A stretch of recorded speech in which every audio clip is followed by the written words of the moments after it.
Alright guys, let's go ahead and get started. How you guys doing? Jumping in, we're going to do another episode of our solo RPG. Hopefully your guys' week went well. Mine went alright. It's been an okay week so far. Played D&D last night, planning to play D&D tomorrow, so, you know, could be worse. It's going to be pretty good, I think. Just checking a few things, make sure everything's running smoothly. It looks like it is, but looks can be deceiving. So let's double check some things. Okay, that looks good. That looks good.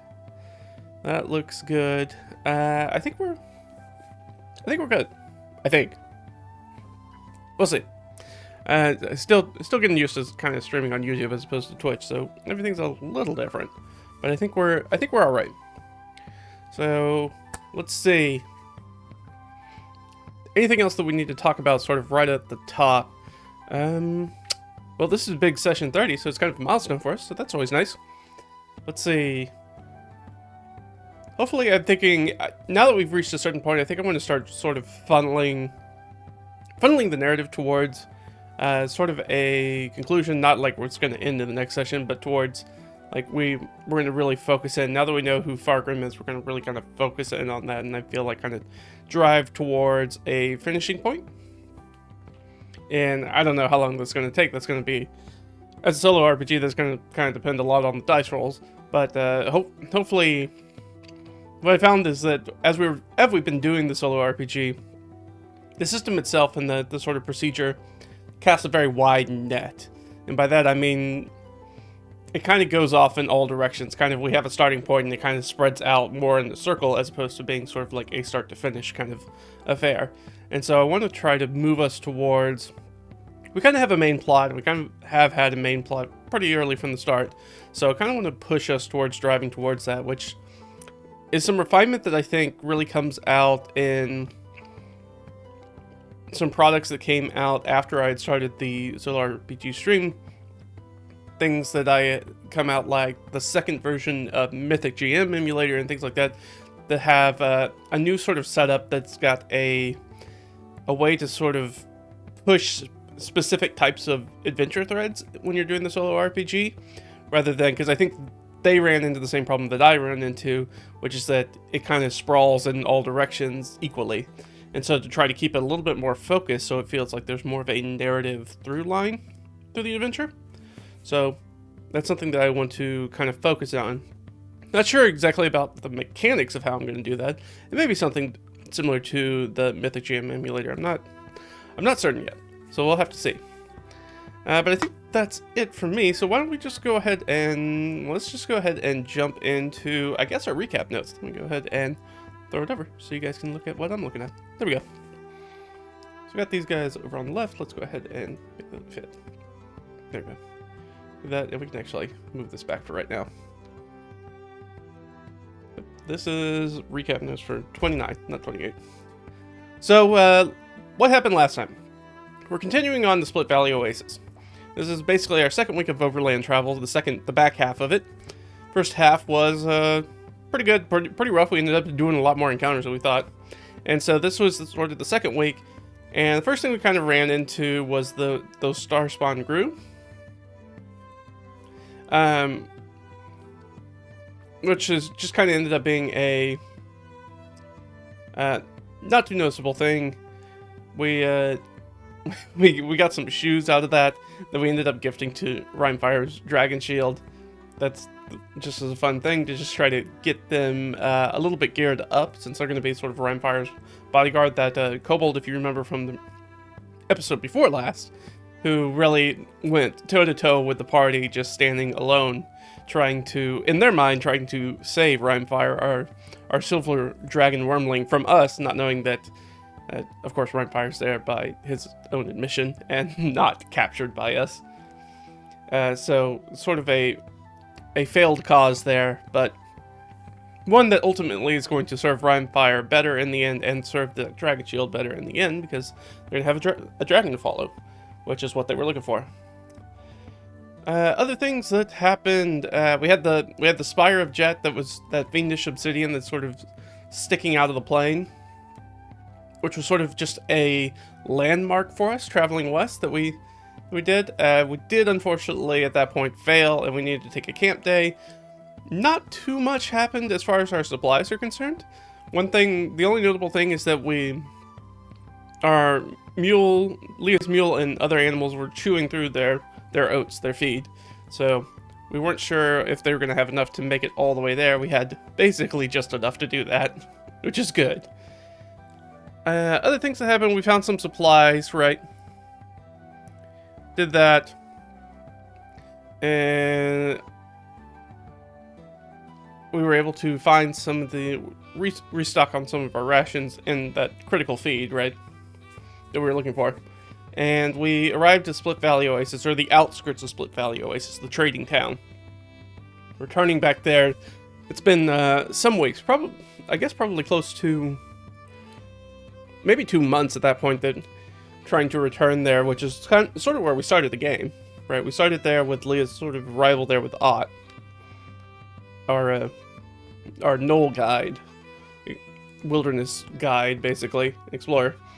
And this time, of course, we're returning with a lot more people in tow. We have Ott, of course. We hired Ott to come back, but we also have Imbar with us, which is an adventure warrior from Leah's past that they don't necessarily see eye to eye on a lot of things, including that their relationship kind of comes with some baggage and some dead adventuring fellows that they've kind of gotten over, not quite, but they're getting over. They're in the process of getting over and learning how to sort of trust each other as they're going through more sort of harrowing, life-threatening experiences.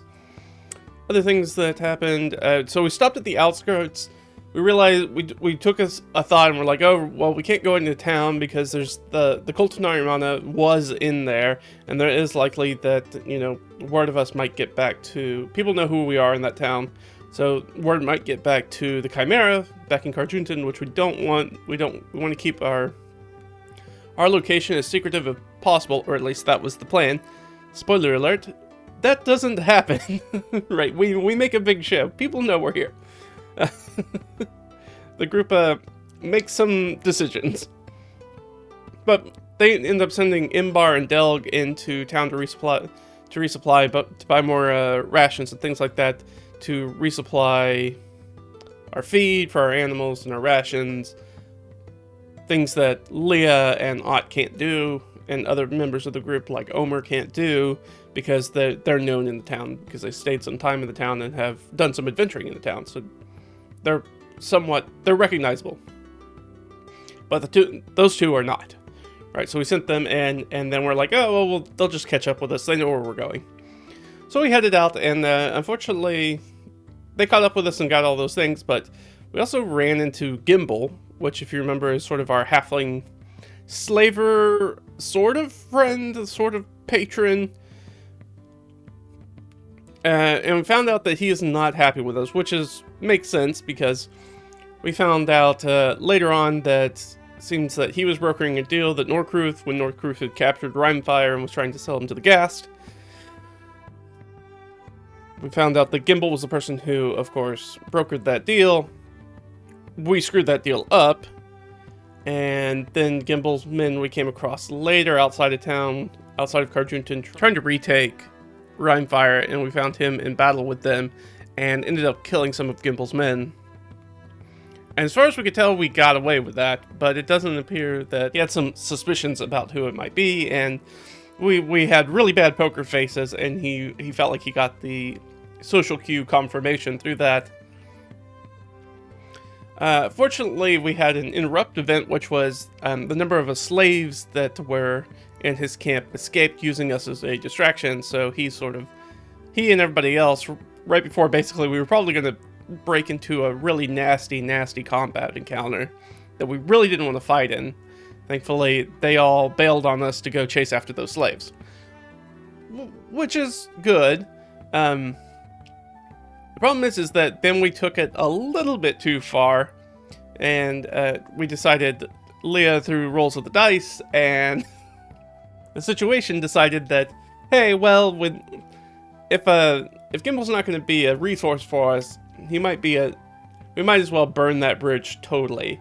And that fire in that case is not metaphorical. the quite literal fire, as we burned his camp and everything that he had, stole his boats and the ones that we couldn't take with us, as we sort of crossing the pond over to Akari's plantation, our actual, goal. The place we're trying to get to is sort of a sanctuary. Well, we burned the rest of his boats. So, Gimbal, not going to be happy with us. And Gimbal is really not a person we should have, rashly made an enemy, because he is quite powerful and shown himself to be a man of means and metal. So, that's probably going to come back to bite us in the butt later. Great. But we've done what we've done, and now we're off to Akari's. Now, in the process of crossing the pond, we did come across 2 ogres who were bathing, and we had a little combat there, doing some sort of ritual bathing. We ended up killing them. I think we killed both. Yes, we killed both of them. And then we're going to slide in. As far as we know, Gimbal and his companions have not spotted Rhymefire, but we don't know that for sure because we haven't talked to Rhymefire. In this whole sort of process, because Rhymefire is a dragon, and a flying dragon, kind of brings a little bit of needless attention than what we wanted to do while we're traveling, and sort of stirs up the locals, the peasantry. So he's been sort of keeping off to himself, just sort of shadowing us on this journey, moving, off the beaten path, not following the roads, things like that. So to be a little bit more secretive. But there is a chance that Gimbal and his followers, especially since they had to go into the bush to go searching for their escaped slaves, there is a possibility that they might have seen Rhymefire. Unfortunately, we know that Gimbal knows who Rhymefire is, right? Based off of Norcruth's action in trying to recapture Rhymefire. So that could be something that's not great for us. We might have to go on a rescue mission. We don't know. In fact, I need to add that to our potential to-dos. So let's go ahead. Let's go down here. So let's see. Let's go with our session goals down here. And so I'm just gonna put it here. Does Rhymefire show up? Because we don't know if he's gonna show up yet. We're just now, we stopped just as we're arriving at the pier at Akari's estate. So we don't know if he's gonna show up, which could be bad for us.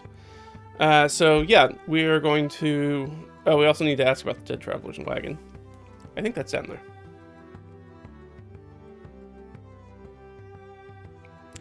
there. It's not.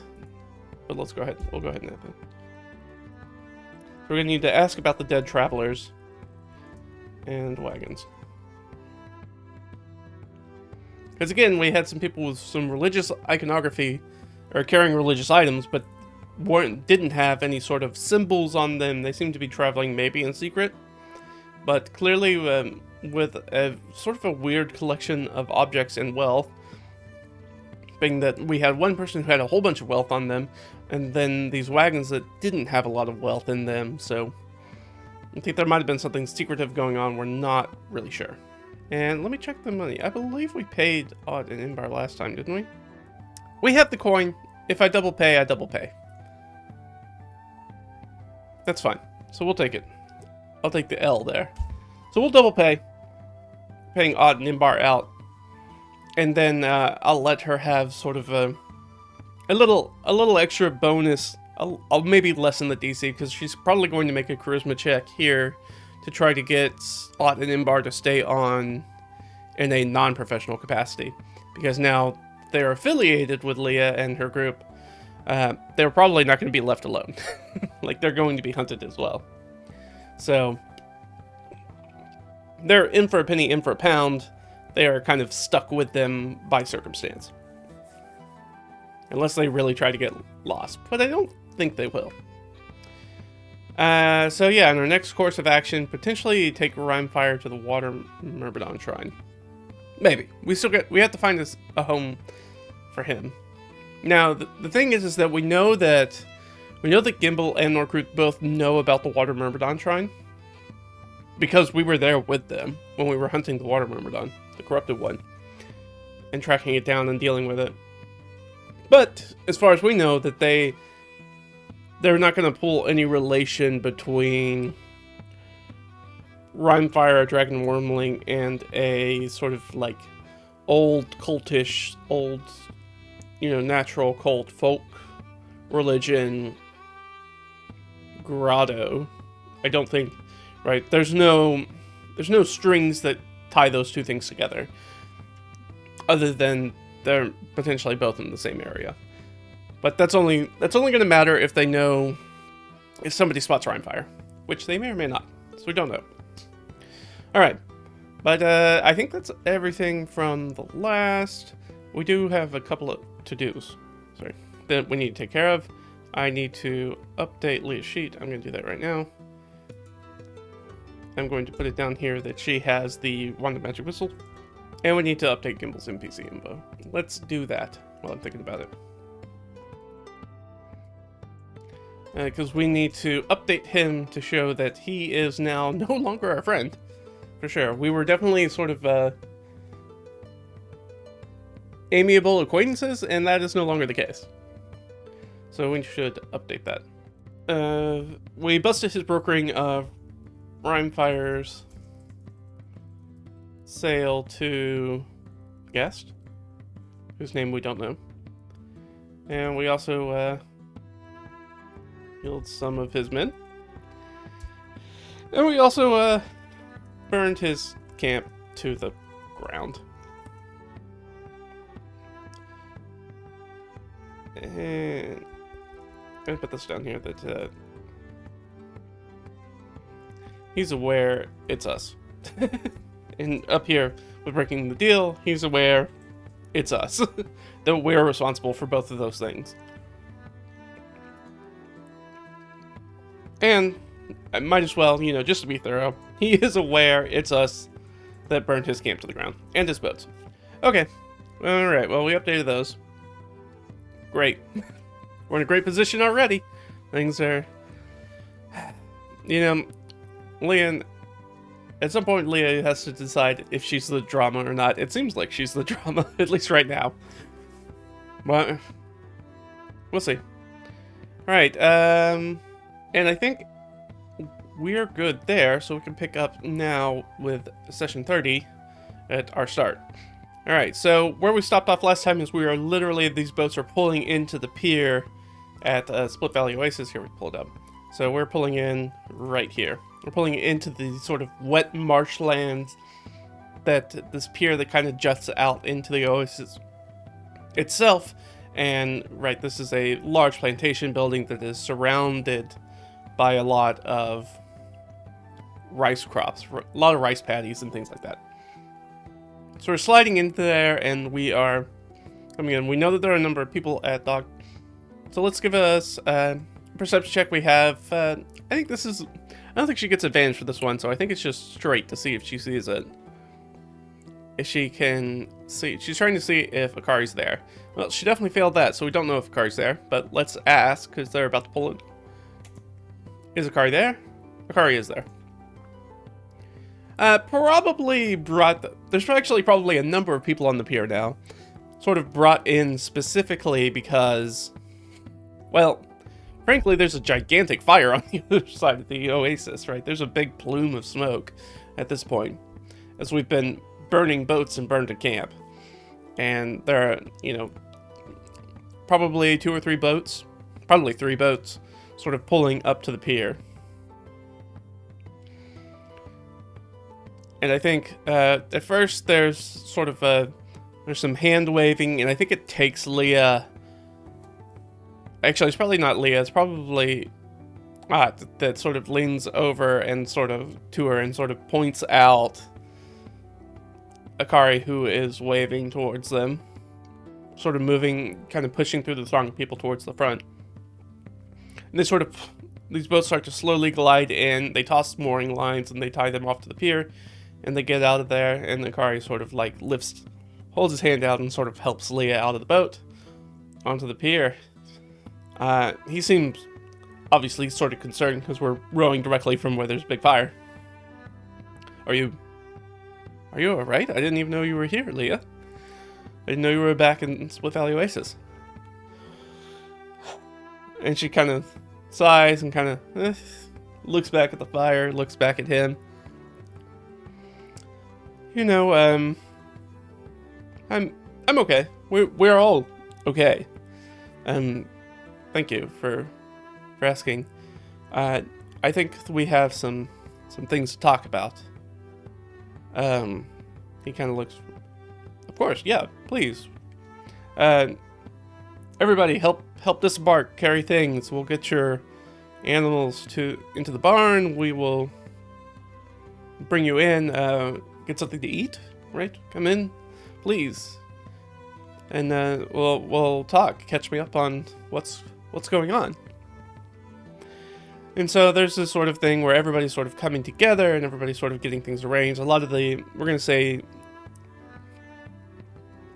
secondary, tertiary NPCs are kind of off doing their own thing. So it's really only Leah and sort of our core group. So that's going to be... Actually, I'm going to swap out Delg, because I don't think Delg's important in this scene. So it's basically going to be Leah, Ott, and I think Omer are the people who are already familiar with Akari. So I think those are the people who are going to kind of follow him into the big house on the plantation and sort of sit down with him as he sort of has, you know, some cups of wine brought out, some you know, snacks, you know, bread, fruit, cheese, that sort of thing. So he sits down with a cup of wine. Well,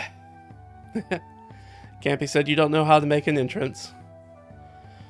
Is Leah embarrassed by that? I think Leah might be a little bit embarrassed by that. Let's give her a charisma saving throw. A roll under, basically. 14, I think that beats. Yeah. So if she's embarrassed, she kind of holds herself. Well.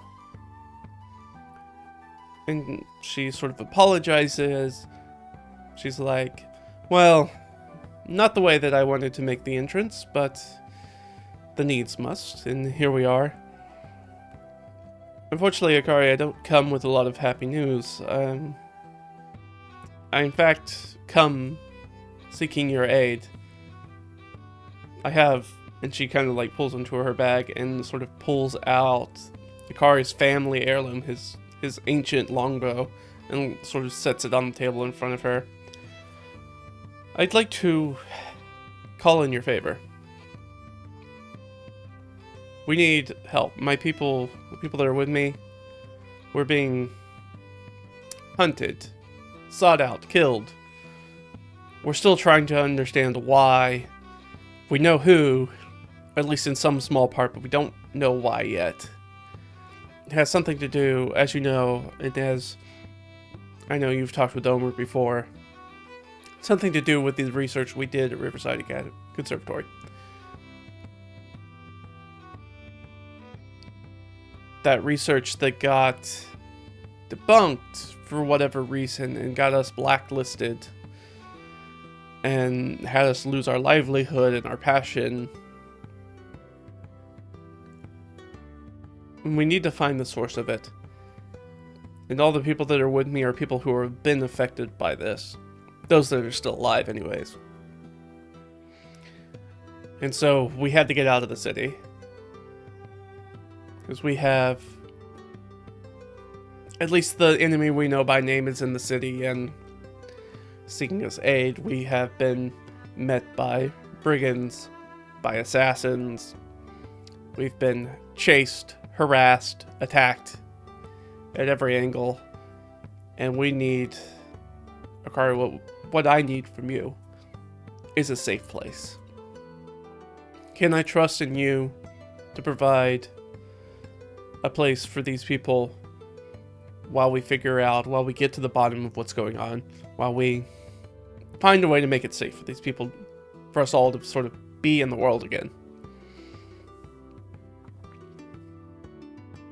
And I think Akari kind of leans back. Well, actually, let's give her a charisma check. I think that's a pretty good speech. I think he's sympathetic. He has a somewhat long relationship with Omer. He has good relationship with Leah. So yeah, I think she for sure gets advantage on this charisma check, a sort of persuasion check. And that's pretty good. I don't think she's not trained, right? That's one of the things that kind of bites us in the butt all the time. No. But that is a dirty 20. Let's find out the DC. That's pretty good. It's looking good. Yeah, it's DC 8. So she more than doubles it. She almost triples the DC. And I think Leah's not a person who's particularly emotional. She's not a particularly... She's very intellectual. She's very matter of fact. She's very straight to the point. Most things. And so to see her in this way that seems like she's even just sort of holding back the emotion. Either holding it back or trying to process it. I'm not sure that Akari knows. I'm not sure that Leah knows. This idea that, you know, this is something that's very important to her, that lives are at stake, the people that she cares about. I think this wins Akari over. Remember that Akari, as far as we're concerned, in actuality, is basically the most powerful person in Split Valley Oasis.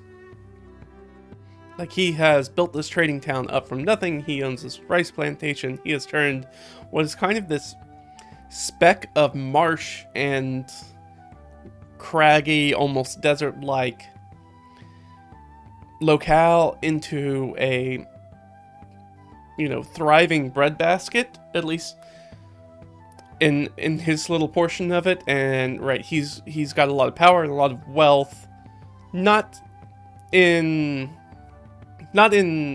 respect to the entire world, or even anything compared to something like Harjuntan, really.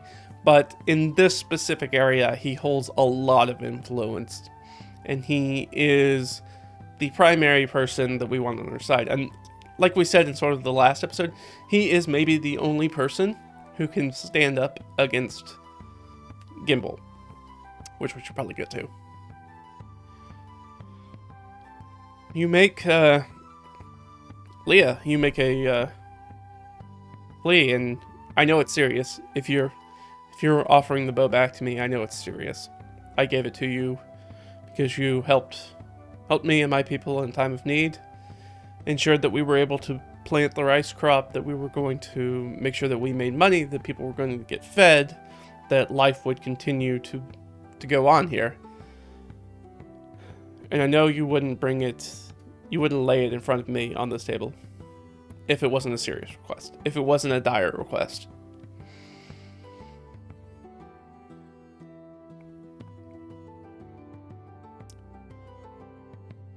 The one thing that I need to know before I agree,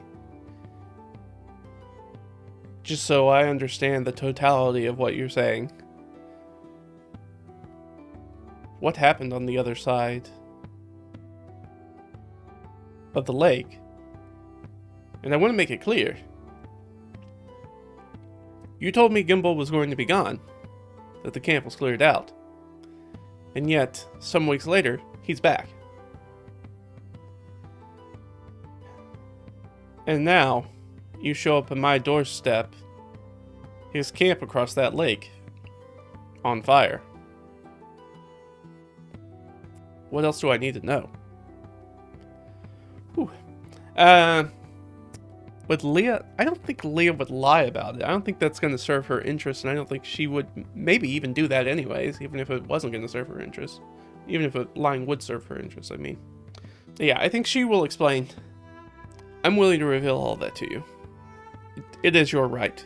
And for what I ask, it's your responsibility. For your own livelihood and your own people. If you can put us up at least for one night, we can call the debt cleared, if you want. All will become clear, I think. I will have a better answer for you after the sun has fallen. Gone beyond the horizon, and night rises. I'll have a better answer for you. And I think Akari's like, what does that mean? What? Why does the time of day matter? Of course, from Leah's perspective, right, we know that Rhymefire's hopefully going to show up. As, you know, he's sort of flying under the radar under the night sky to, you know, again, not scare people off. He leans back. Well, you have a free run of the plantation, of the estate. For the day, I will have rooms made up for your companions and for yourself. You're free to spend your time as you like. You speak with your friends if you want. Of course, if you want to come with me, I can show you the bounty, everything that's happened because of what you did earlier this year, at the end of winter. I can show you the effects, the fruits of your labor, of your effort. Does Leah need to talk to anybody about anything? That's a good question. I don't know if she does. I don't know if she does need to talk to anybody. Omer's there with her. Does anybody else have anything to pipe in?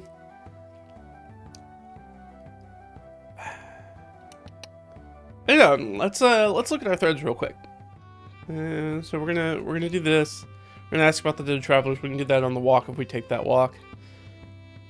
We can ask about the cult of Narimana in town as well. So we need to help Rhinefire secure our layers. That's one of the things that we need to talk about. So she's definitely going to ask about Trin.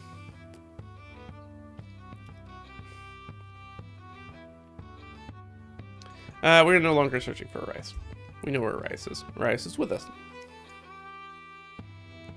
We do need to research the corrupted water mermaton armor, but we've already asked Akari about that when we first got it.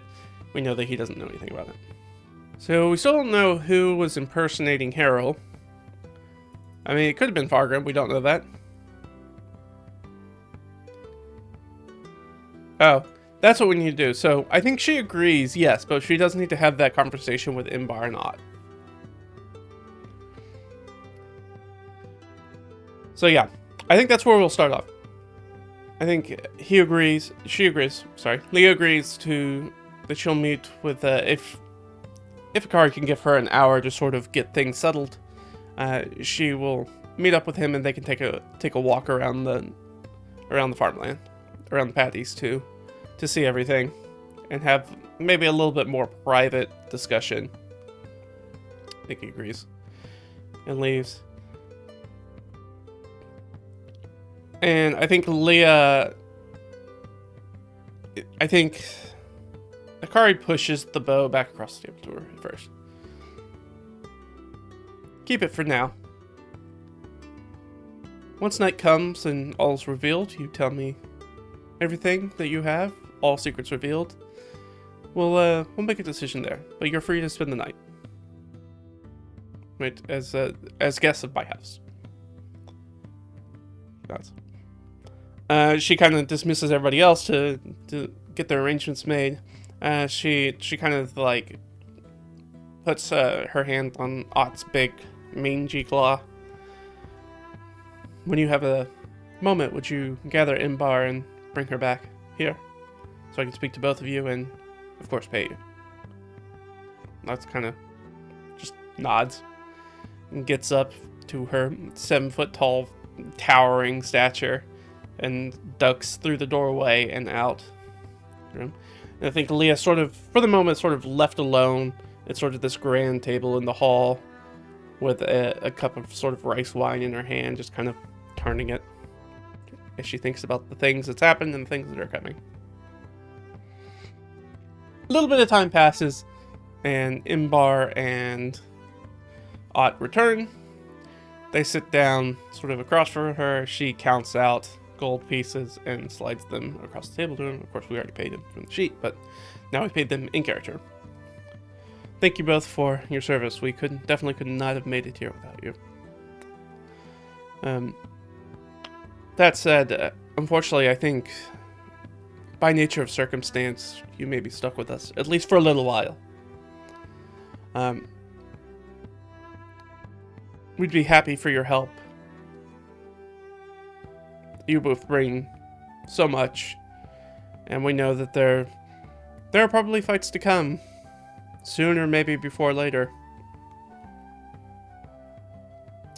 And I'd love to have your assistance. frankly, I need your help to protect these people. And Akari is generous. Akari has a house guard, a powerful entourage. But in the face of somebody like Gimbal, professional killers, enslavers, assassins, fanatic cultists, I'm not sure, frankly. She kind of leans in. I don't think that they understand the threats of what's coming. Whereas the two of you do. I'll be honest, I don't have the gold to pay you. But I need you, so I'll ask for it. Will you help me, if not for me, if not for the people that you've grown to know over these weeks, for yourself? We're so much stronger together. If we split individually, they will eat us alive, one by one. So, will you, each of you, stand with me? Will you stay with me? Will you help me? Will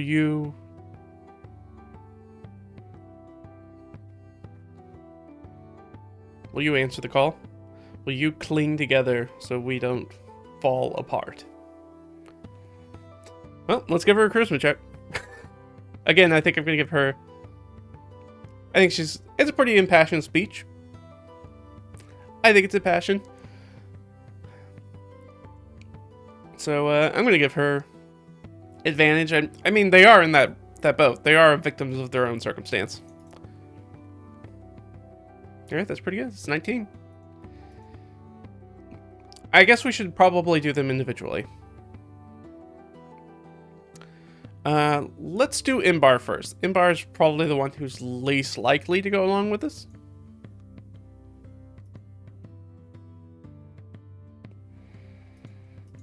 But that's only a DC 11, so we definitely beat it. Imbar doesn't... I think Imbar's reaction is that her brow definitely furrows. Like, well, if it was a trap, it's a good trap. May not love you. May not even like you most of the time. But, you're right. And if it's a trap, it's a good trap. You've stuck me to the sticking place. So, you have my hammer. And I'll be with there, thick or thin. Look, we've gone through some things.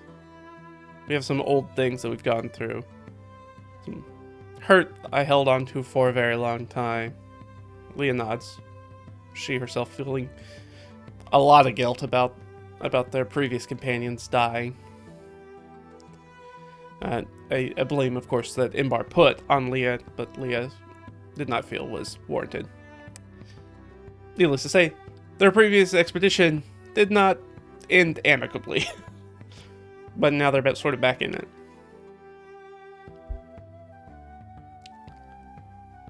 I think, Imbar,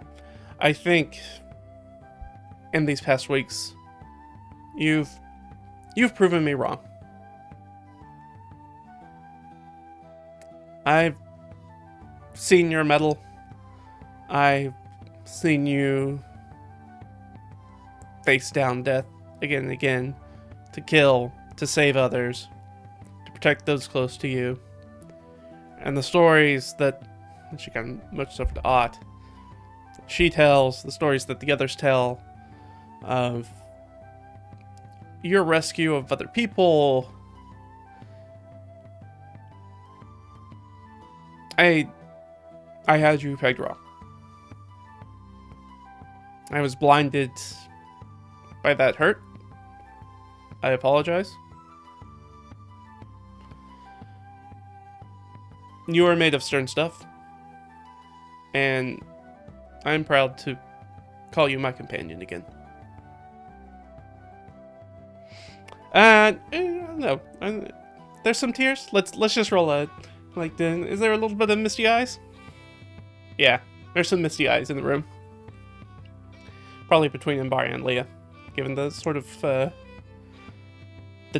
the nature of their relationship. I think Leah just kind of knows. Thank you. Thanks. It means a lot. And you what?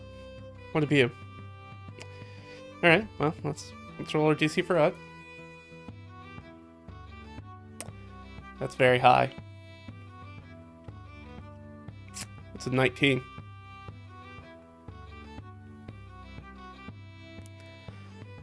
Which is exactly the DC we rolled, so Ut's on board, but just barely.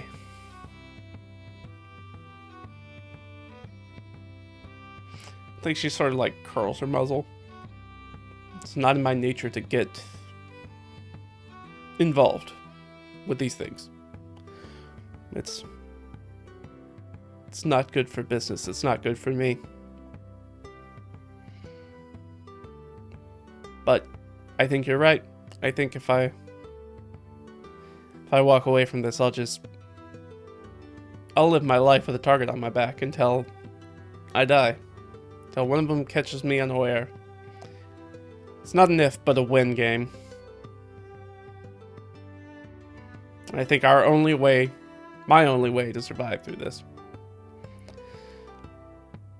is for at least now. And let me make that clear. For now.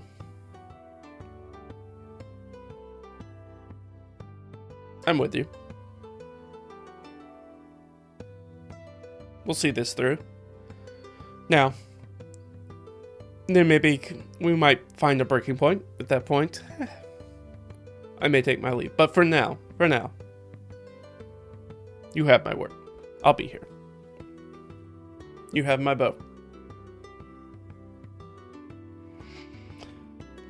Leah, you can see the sort of like the emotion sort of drain away, and there's, I think in her stomach, right, there's that sort of pit, that's the sort of sinking feeling, because Ott's a powerful ally, and while Imbar maybe sort of wholeheartedly is won over at this point, Ott's not.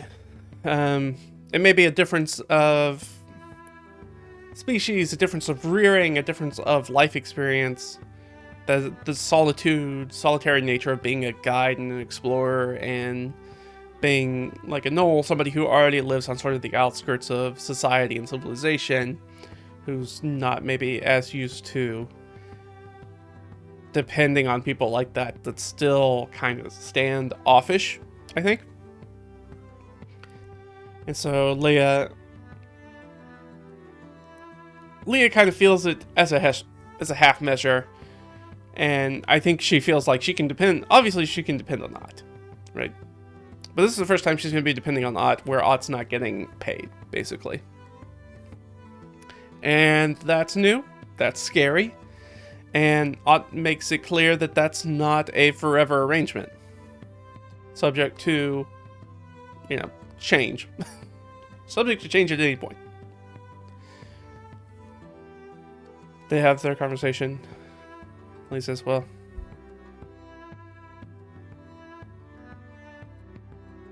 thank you, both of you. I am strengthened by your agreement, by your willingness, by your determination. Thank you for everything.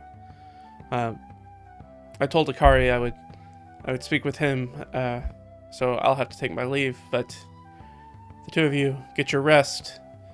Hopefully Rhymefire shows up this evening. I'll have the full discussion with Akari, and we will figure out next steps.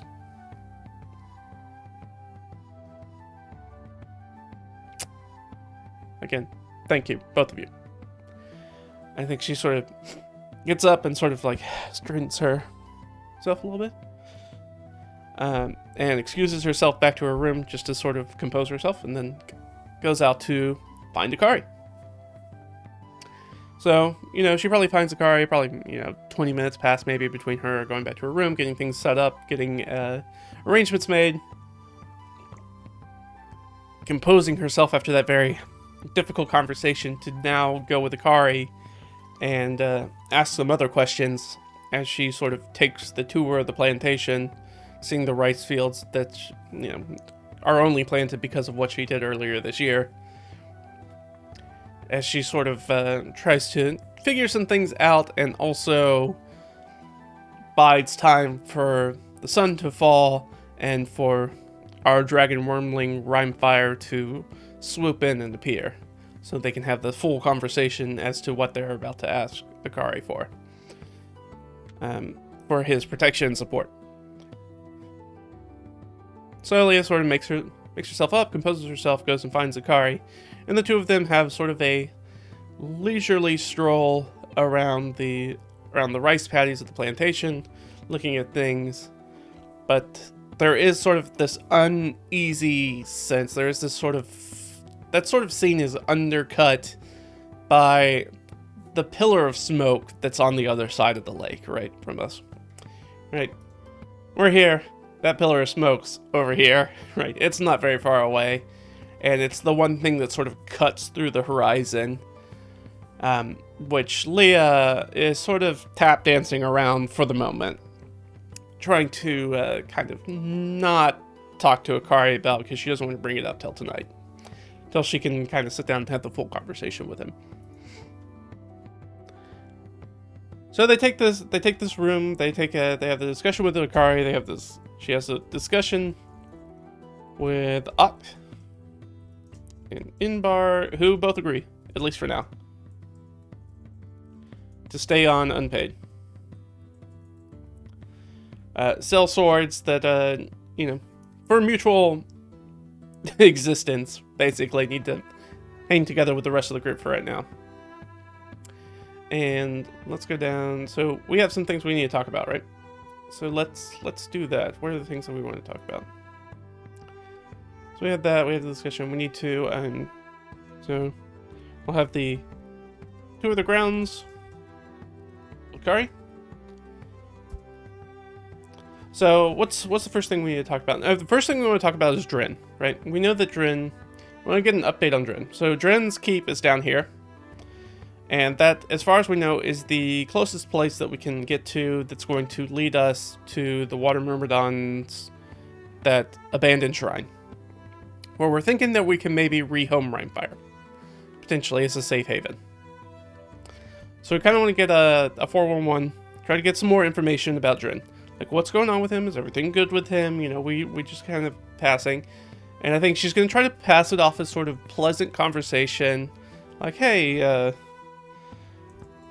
how's Drin, you know?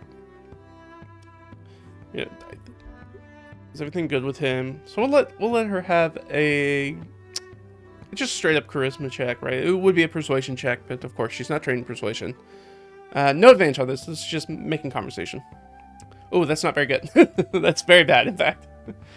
Total of 4. I mean, potentially. No. Oh, that's a good question. Does he brush it off? Like, does he not know, or does he brush it off? Let's just ask. Does he brush it off? He does.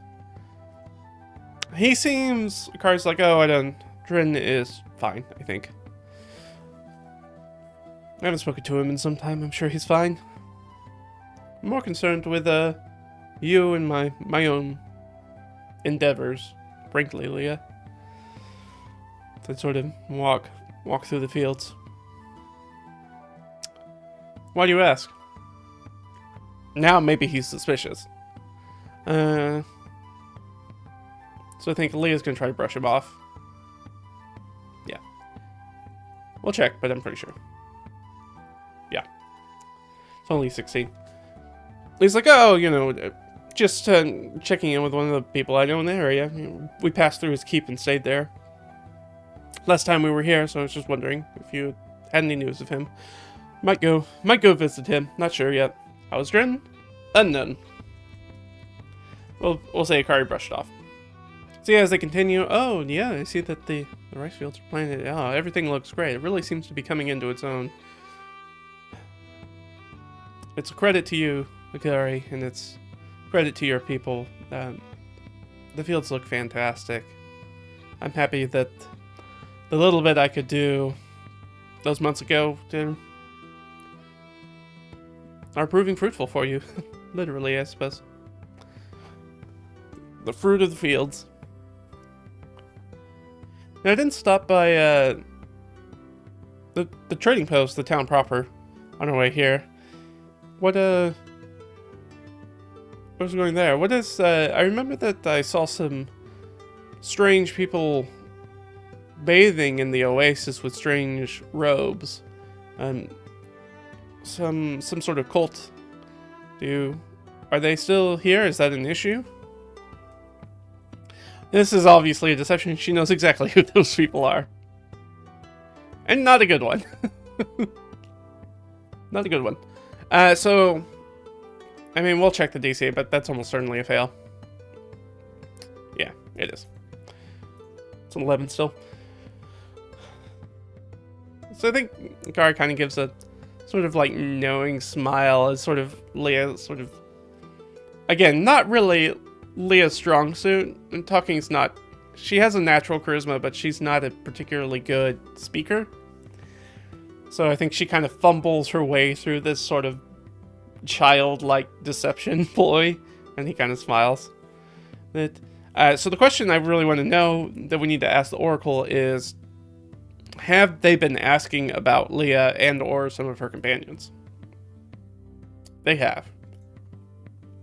So he knows that she's not just bringing up some random thing. I guess the follow-up question is, are they still in town? I don't know if he would tell her. I assume he would. I don't know why he would withhold that information. Are they still in town? No. Okay, so they've moved on. Or at least he's going to tell them they've moved on. No, they were passing through, you know. As you know, it's a major trade route. People come in, people leave.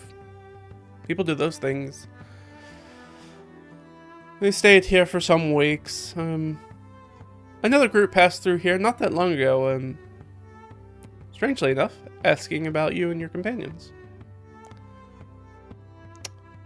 And I think, I don't know, let's give Leah an insight check. I don't think she's trained in insight, is she? No. And she has a -1, so that's actually a 13. And unfortunately, she fails that check.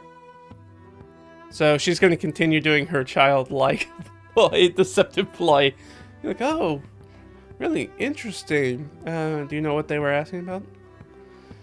Oh, well, they were interested finding you, and, well, I assume your companion Ott is the only Knoll I know of by name. So, and the only one I've seen in this area in some time.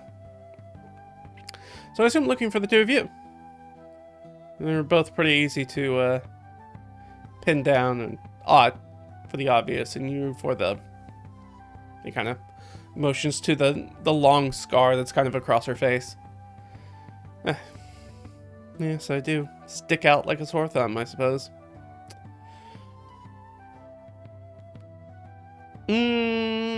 So yeah, I think we're gonna move on. So the cultivar and the trading post, they are gone, but we're looking for her and Ott. Kind of weird that it's Ott instead of Omer. Well, actually, I should ask that. Were they looking for Omer instead? Yeah, okay. So they were looking for Ott and Omer, which makes more sense. That's who they would have run across back in Cartoonton.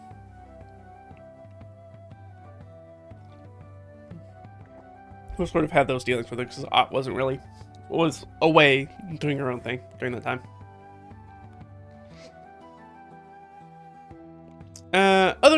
Other questions. There's something else we need to ask, right? That you'd want to ask on sort of this tour.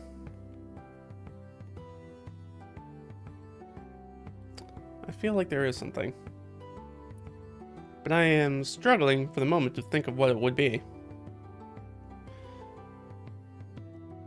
We could ask about Norcruth. I don't know if she wants to get into Gimbal. Alright, let's ask about Norcruth and we'll ask about Slaver's Affliction.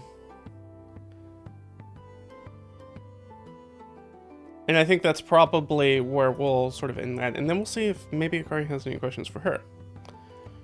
Or maybe he could always have a job for her. Which, yeah, we'll go with Slaver's Affliction. And that might... I think she thinks that might more naturally dovetail Norcruth into the conversation. Without it seeming too boring. Well, it seems like things are going well in Split Valley Oasis. And things are going well for you. Things are going well for the town in general. It definitely seems everything's sort of come to life here in the spring. What can you, Now, I remember last time I was here, there was concern over some sort of, outbreak, some sort of disease, I know it was present in Carjunta when we went there, a condition called Slaver's Affliction. Has that shown up at Split Valley Oasis? I don't think she's being deceptive in this one, so I think it's just kind of a charisma. She's just trying to make conversation. She's not very good, though. Definitely not going to make that. I mean, I guess technically she could. Shit. Okay. So that fails. I'm trying to think of how Akari answers. Does he ignore the question and ask something else instead? Yes. So he's going to sort of ignore that question. Is he going... Well, because he's ignoring that question, is he going to jump straight to the Gimbal conversation? Yeah. So he jumps straight to the Gimbal conversation as they're sort of passing by the fields that face that pillar of smoke. It's still dying out. So, I noticed you came in boats. Those boats are somewhat familiar to me. What can you tell me about that fire across the oasis, Leah? Ooh, so she's pretty poignant. Is she gonna be dodgy about it? She's not very dodgy. Like I said, she's a very matter-of-fact person. Likelihood is that she's just gonna kind of figure out something to say. Yeah, I think she's going to obfuscate by instead sort of do a live omission by talking about the slaves getting free and running after it. Like there's a slave broke out. The slaves broke out of the pen, took off, and there was chaos when we got there. You know, while we were there, you know, chaos sort of erupted and, you know, fire. So she'll do a little deception here. That's okay. It's a 14. Wow, 11. A very sort of like, yeah, somebody knocked over a lantern or something and something fell into the fire, and I don't think she's not purposefully lying about it. She's just talking around the subject instead, rather than actually telling a factual lie, right? This is a very lie of omission, sort of deflection kind of thing. Oh, that's interesting. That's interesting. I see. And in this escape, beyond slaves being liberated, it looks like perhaps some boats were as well.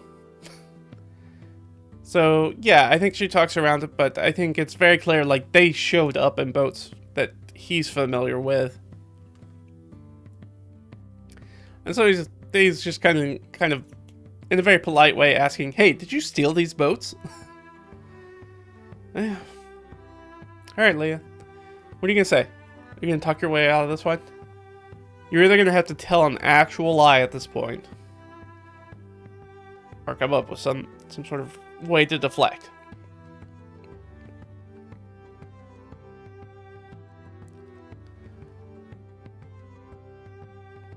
And, I mean, I think she kind of talks around it as possible as she can, that they took the boats to get to Akari's as fast as they can, because as she already had in that previous conversation with Akari, kind of said that, you know, they're being hunted. They've got people. They're looking for a safe haven. They want to get here as fast as possible. They took the boats. I think she just kind of shrugs her shoulders. We took the boats. So we'll let her make a charisma check. Alright, 15. Not bad. Alright, that's 13 DC. So, yeah. Sleep in the tent. Take boats. And she uses that very specific language that we... Right, we took the boats.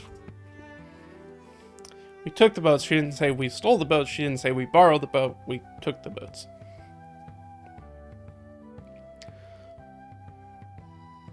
No, speaking of Gimbal, like, what about his lackey, Norcruth, the Dragonborn? Last time I was with Gimbal, we got into a squabble with him over the Water Myrmidon episode, chasing that down. And there was a bit of a falling out between everybody. Have you heard anything from him? I don't think he has any reason to lie about Norcruth's whereabouts. So I think, or obfuscate those. No, haven't heard anything about him. Well, we'll give her an insight check. Just because we don't think there's a reason to lie doesn't mean there isn't a reason to lie. That's a pretty garbage insight check. Yeah. Well, DC is 7. Which is technically what we rolled because it's 8 minus 1. So, yeah. We feel pretty sure he's telling us the truth. He seems pretty plain about it. He's so, like, his effect is so flat when he says it that she's like, is he lying? I don't think he's lying. I don't know why he would be lying about that.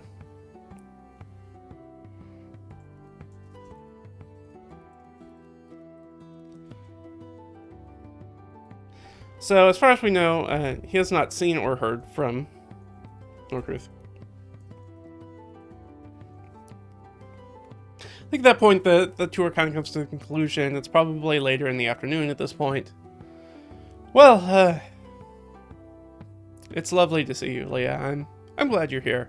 No matter the circumstances, it's always nice to entertain a friendly face.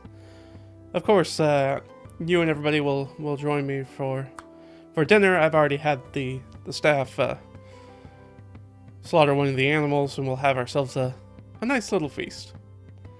And a return, a recollection. We'll have some cheer, some merriment. Always needed in times like these. You feel very pressed, and your people look like they're in need of some merrymaking. So I want to provide that for you. That's extremely kind of you, Akari. We are indebted to your hospitality. I will make arrangements for us to have the discussion that we need to have later this evening, so let's not get too crazy into the cups. He kind of laughs, of course. Well, I will leave you to it. I need to oversee some of the affairs for the day, and I'll see you at dinner. I will see you there. And they break and go their separate ways.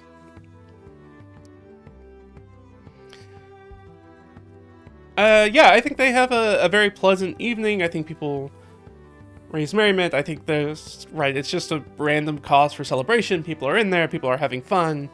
If things go well, who knows, I might even give some people some inspiration, right? Have some inspiration points thrown out that they have good cheer. And it is a good end to a long, long journey. And not just the 2 weeks that it took to get from the 2+ weeks it took to get from Carjuntan to Split Valley Oasis, but the journey they've been on since they've left Split Valley Oasis. The discoveries, the deaths, the violence, the mystery, the uncertainty, this being hunted. Right, it's mainly been a lot of bad stuff. Right, having to pay off the community service, having to steal something for the cult, having to deal with the cult, having to deal with the undead, having to deal with all sorts of weird and strange creatures, the ghast, the falling out with Norcruth, the falling out with Gimbal. Right, everything's just... At every turn, it seems that things have gone wrong for them most of the time. And now, in this singular moment, they have the ability to sort of take a breath that they haven't had in a while. Where they feel, at least for this brief moment, safe, right? Safe and secure and able to let their hair down a little bit. So I want to know if there's, really I just want to know if anything happens during the party. So, do we have, let me frame a question. Do we have some sort of, interesting conversation? No, alright, no. We make merry. We'll put this down here. We're just gonna feast and make merry.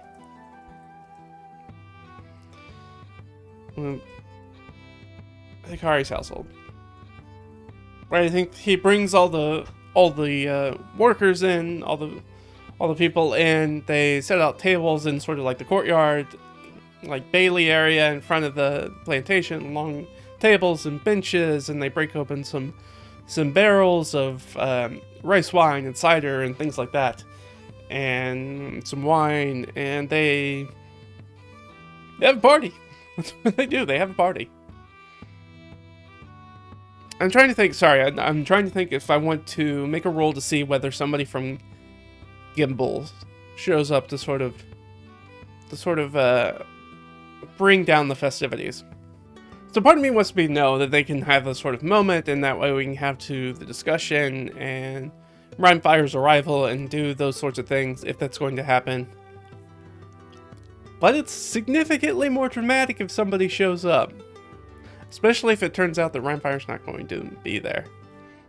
Let's make the roll. Does Gimbal or one of his men, more likely, show up? Yep.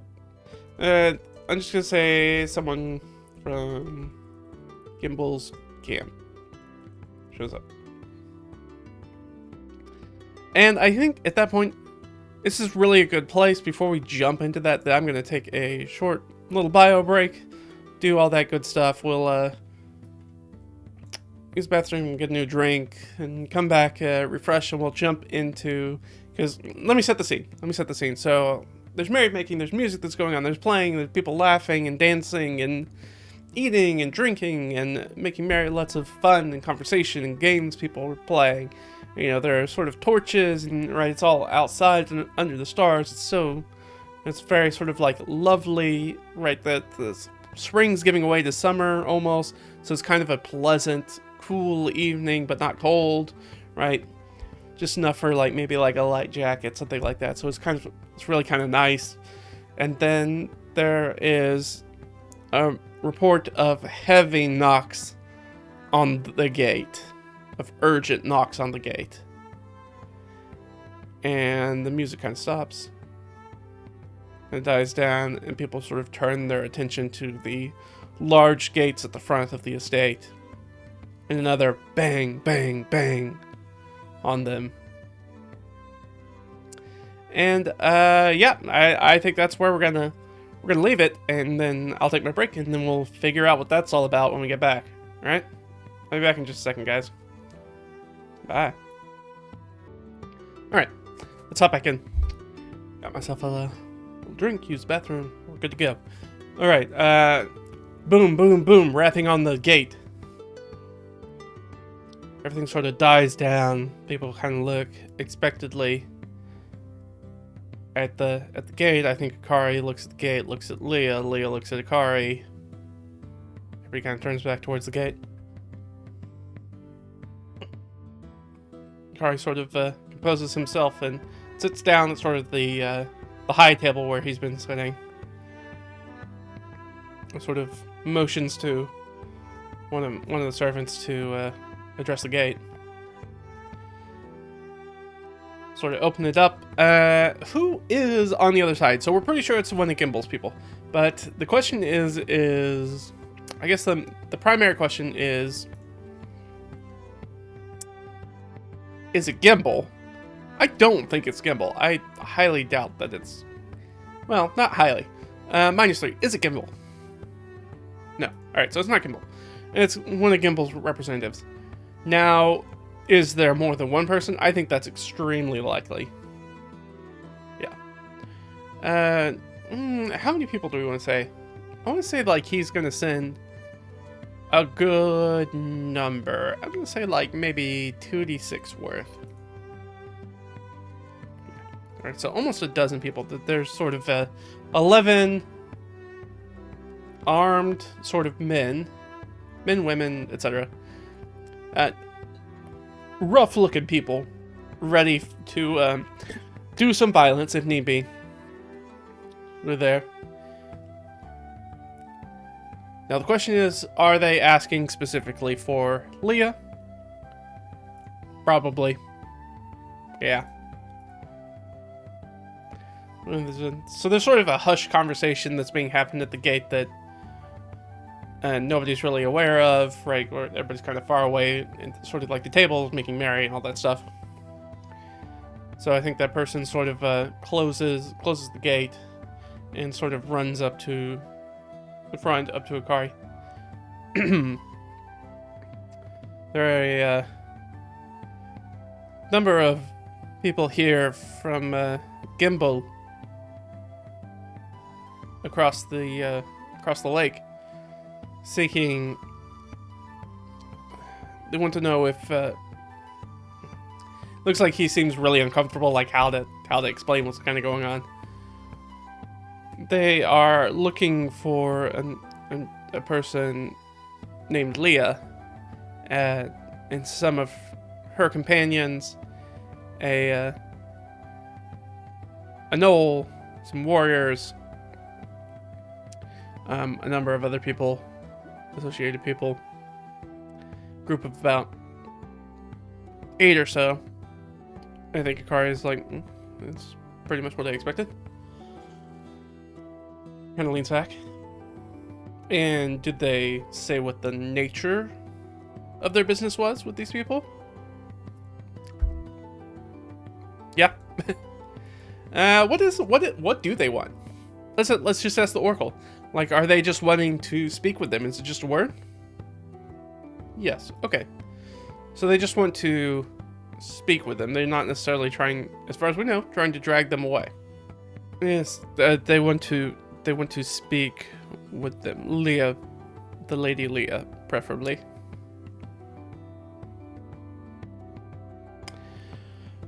Kari sort of holds up his hand, like, with an arch of his eyebrow, sort of at Leah, like, well, my lady, there are people here seeking you. Are you willing to attend them? Totally willing to have a conversation. Gimbal's a professional, so I don't think he'd do anything super weird. I don't think they're going to try to kidnap her if she tries to talk to these people. But he is pretty cutthroat. Would she agree to that? I don't even know. I don't even know if she would or not. I think that she doesn't really want to, but I'm afraid that she thinks that worse things will happen if she doesn't. If she tries to ignore them or turn them away. So I think she agrees that, of course, I will speak to them. Please continue the party. And I think she gets up to make her way over to the gate to have this conversation. Does anybody get up with her? Yes. Okay. Is it Akari? I don't think so. So -3. No. Okay, so it's not Akari. So it's got to be one of her companions. Inbar? No. Ott? Yes. Anybody else coming with her? No. Alright. So it's just, Ott gets up as well. Places sort of like her big, furry paw on the back of her, on her back between her shoulder blades. To let her know that, like, hey, she's coming with her. And the two of them go down. Is Ott dressed for battle? I think that's 50-50. I think Ott's the sort of person who probably doesn't have a lot of casual clothes. Right? She's not dressed for battle, so she doesn't have any necessarily weapons on him, but the girl's a weapon in herself, so she doesn't necessarily need them. she's got teeth and claws. I think they head down there. And I think they go there. And I assume it's like a gate that's got one of the little, like, I forget what they're called, the little, like, doorways within the gate. So you don't have to open up, like, an entire double gate to talk to people when somebody shows up. So it's just, like, the little gate, the, like, little porta gate door that's in the gate. And so the doorman sort of opens it, and Leah steps out into it, probably with a lantern to sort of light outside. And I think then Ott sort of like bends down through the door, because again, she's like 7 foot tall and has to like stand up, and she's probably at least a head above everybody else that's there to meet them. You were requesting me? He kind of looks up at Ott. Let's give, I'm gonna give Leah an intimidation check, with Ott being there as a help, as sort of assistance. Oh, that's not a very good check. That's a straight up 11.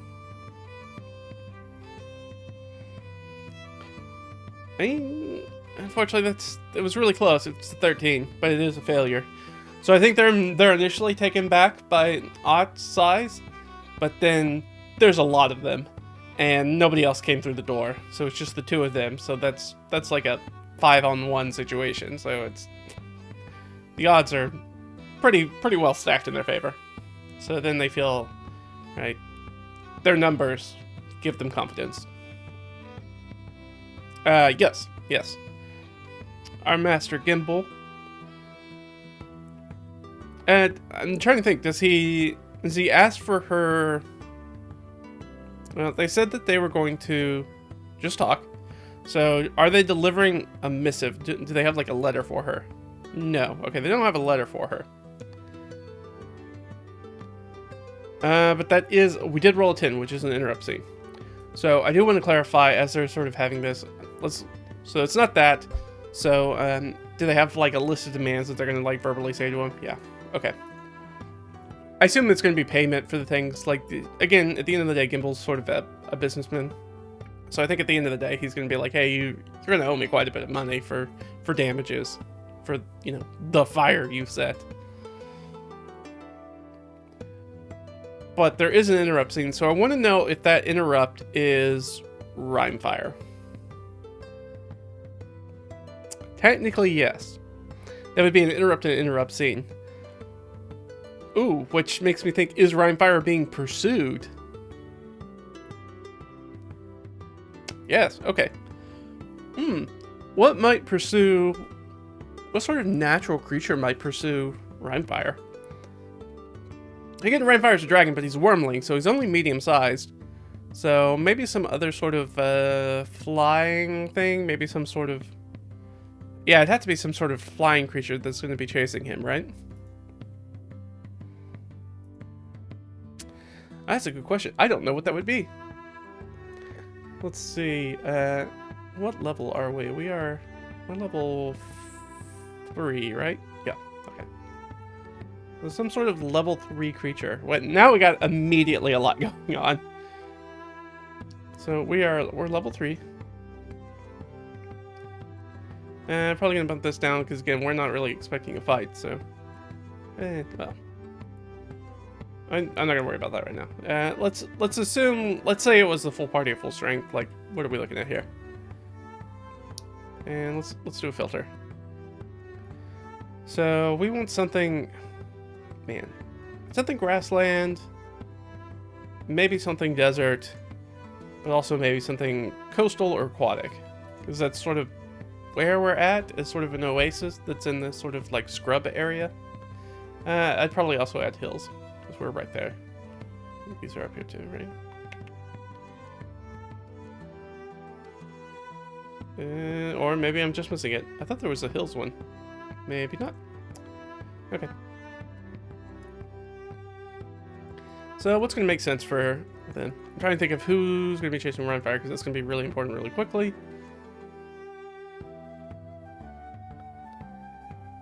A phase spider would be interesting, but I don't think it would be able to get across the water, so I don't think that makes sense.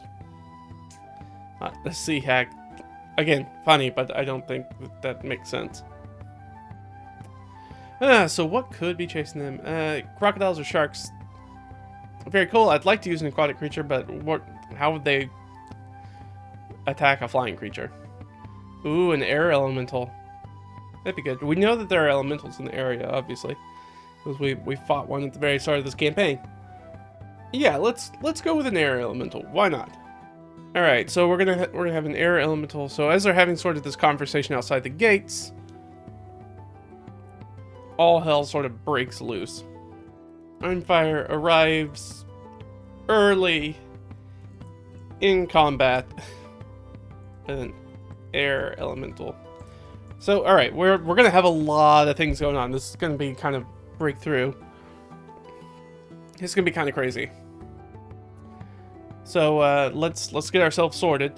Let's do it. All right, so let's do our combat tracker. I think we're gonna have all these people. We have the air elemental. We are gonna have Rhymefire. It's gonna be in here. We are gonna have we're gonna say Gimblesman. And I'm gonna make that like a dexterity check sort of thing. And we'll have Akari's House Guard. So let's set some DC. So instead of like trying to deal with an entire sort of like swarm of people, I'm instead going to use some basically like a dex save kind of hazard kind of thing. That's what they're gonna be. So let's set a DC for that. It's gonna be attacking the air elemental. Ooh, that's actually quite high. Actually quite high indeed. So that's a 17, a DC 17. That'll be like a dex save.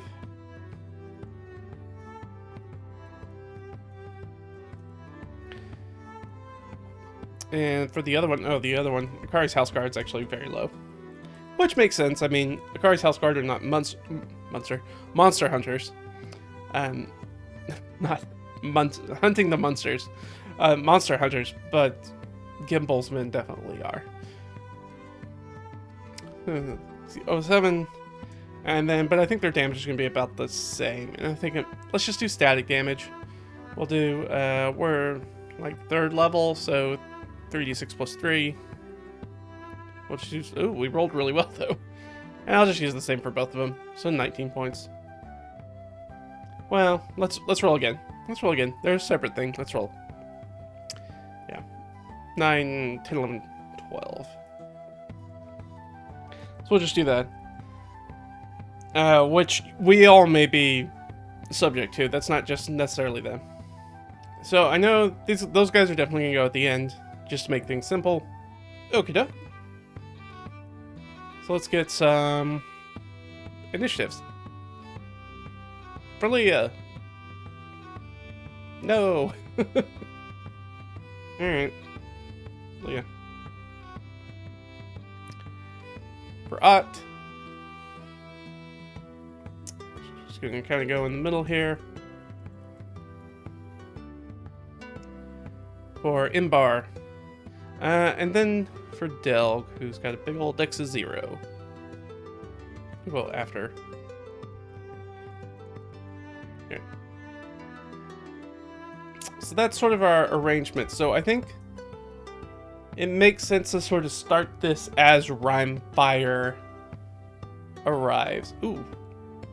We've got one more attack that we need to tag in. Do we want to do that? I think I'll just let that go on Rhymefire's because we also have his Dragon Shield. I don't know how much that Dragon Shield is going to do with anything, but he's a tough cookie, so maybe he'll get something done. So Rhymefire, and I think let's find out. Does Rhymefire come crashing down with inside the compound, like in the Bailey, or outside? Well, first it has to be a yes or no question for the Oracle. Do they land inside the Bailey? Yes. Alright, so they're having this very sort of like serious discussion, kind of tense discussion outside. Everybody else is sort of waiting on the inside. Again, the music's kind of stopped, so people are kind of like, so everything okay? Or just the end of the party? Kind of a damper on the affair? And then there's sort of this giant dragon roar that sort of like flows out as Rhymefire comes smacking down into the ground. Let's make a dex save for our dragon shield. Our dragon shield's good. He's going to stay on top of Rhymefire, just sort of riding Rhymefire, holding onto sort of the scales on the back of his neck with his shield out. And this floating air elemental is going to come down as well. Sort of the two of them are clearly in the middle of a combat. Sort of show up. And so we'll let that be the turn. So Delg's going to jump into action. Delg, again, not everybody's really prepared for this combat. So let's ask this. Does Delg have his sling on him? There's 50-50 chance he might. Why not? Yeah, alright. So he will be like, oh, wow. And he'll sling at the air elemental for all it's worth. And hit the air elemental. I don't even know if the air elemental's going to take damage from that, but... Sure, it's D4 flat. 1 point of damage. Get him, Delg. Get him. Minimum damage. Alright. Yeah, and damage resistance from non-magic. Well, you can't half 1, because then you're 0. I can give him the 1 point of damage. He'll get the 1 point of damage. He basically does no damage anyways. It's not that big of a deal. He can only do 1 or 2 points of damage to this thing, so he will do the 1 point of damage. Great job, Delg. You really did it, buddy. Leah, there's this gigantic crash behind Leah, and Leah's like freaking out and sort of like jumps back to the door, seeing Rhymefire sort of probably kind of on his side, kind of like pawing at this air elemental that's coming down, and is also sort of roaring at it. Does Leah have her spellbook with her? She seems like the sort of lady that probably always has her spellbook on her. That's sort of a wizardy kind of thing. So, +3. Does she have her spellbook on her? Yeah. Alright. She's going to cast a spell. I think she's just going to do a firebolt to start off before she kind of figures out what everything's kind of going on. But she sees this air elemental, and so she's going to pull out her staff, or I guess probably the wand. Slap at it. It's not great, but that is a 16. So 16 hit it? Maybe? Let me move this over here. It does, actually. Alright, so that's a d10 of fire damage. It's actually not resistant to fire. Neat. 5 points of fire damage as fire sort of rips through this swirling vortex of air, making sort of mini fire tornado for a second. Gimble's men will push their way through and also get into action. Basically, they're going to pull... We already said they're fully armed and armored. They're ready because they didn't know what was going to happen. So they have bows and stuff like that. So we're going to get a dex save from... It's 10 plus... they've got at least a 15. Yeah, 15, which is a fail. So they will take 19 points, but that's going to be halved. So they're going to take 9 points of damage from that. As a number of arrows sort of fly through these like 11 guys push their way through the door and sort of like start firing arrows into this air elemental. And of course they like jump into the vortex of the air elemental and kind of get shot out in different directions. People like start screaming and sort of like diving under tables and stuff. With arrows start flying all over the place after they get push through the vortex of the air elemental. And Akari's house guard is similarly going to turn and fire as well. But it's going to do half damage, so we're going to get half of half. So it'll be 12 to 6 to 3. So they do 3 points of damage to the thing. As they're firing into it, and more arrows get sort of like punted out and kicked into different ways, and they're slamming into tables and walls and all sorts of stuff. People dodging all over the place. That's sort of the bottom. We'll get back up to the top. Is Imbar ready for battle? Hold on. I'm going to say -3. Probably unlikely. No. So Imbar is not ready. Imbar will look around. Are there any weapons on hand for her to grab? No. So she runs back inside to go back to her room. So she uses a full action dash to go get her something to fight with. That makes it Rhinefire's turn. Rhinefire is going to right himself up and probably breathe on this thing. He's been fighting it. I think it doesn't... It's resistant to cold damage, right? No, not. So it is going... He's going to breathe on it. But it probably can't be paralyzed, right? He would probably know that. He would have probably tried that already. So he's going to breathe on it with a cold blast. I think he can hit that thing without... It's much bigger than anybody else. So if he shoots it at 5 foot above everybody, he can shoot above people's squares and hit it and only the air elemental and not have to worry about hitting anybody else. So this thing needs to make a Constitution saving throw. DC 13. Absolutely nukes that. 48.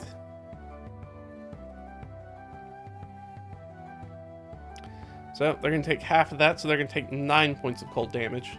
As he's sort of like that air becomes slower as it gets colder and sort of contracts and gets crystalline and kind of like throws out almost like sort of snow flurries. Just kind of a cool visual. And that is the wrong creature I'm applying that to. There we go.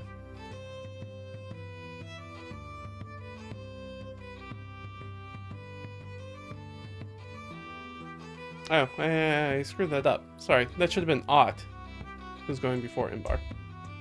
And I didn't do the air elemental. I don't think that's going to make a lot of difference, but let's go ahead and do it. No. So, does Ott have any weapons on her? Probably not. No. Ott as well. Well, she and Imbar are running back inside to get some sort of gear to fight with. And the air elemental is going to attack Rhinefire.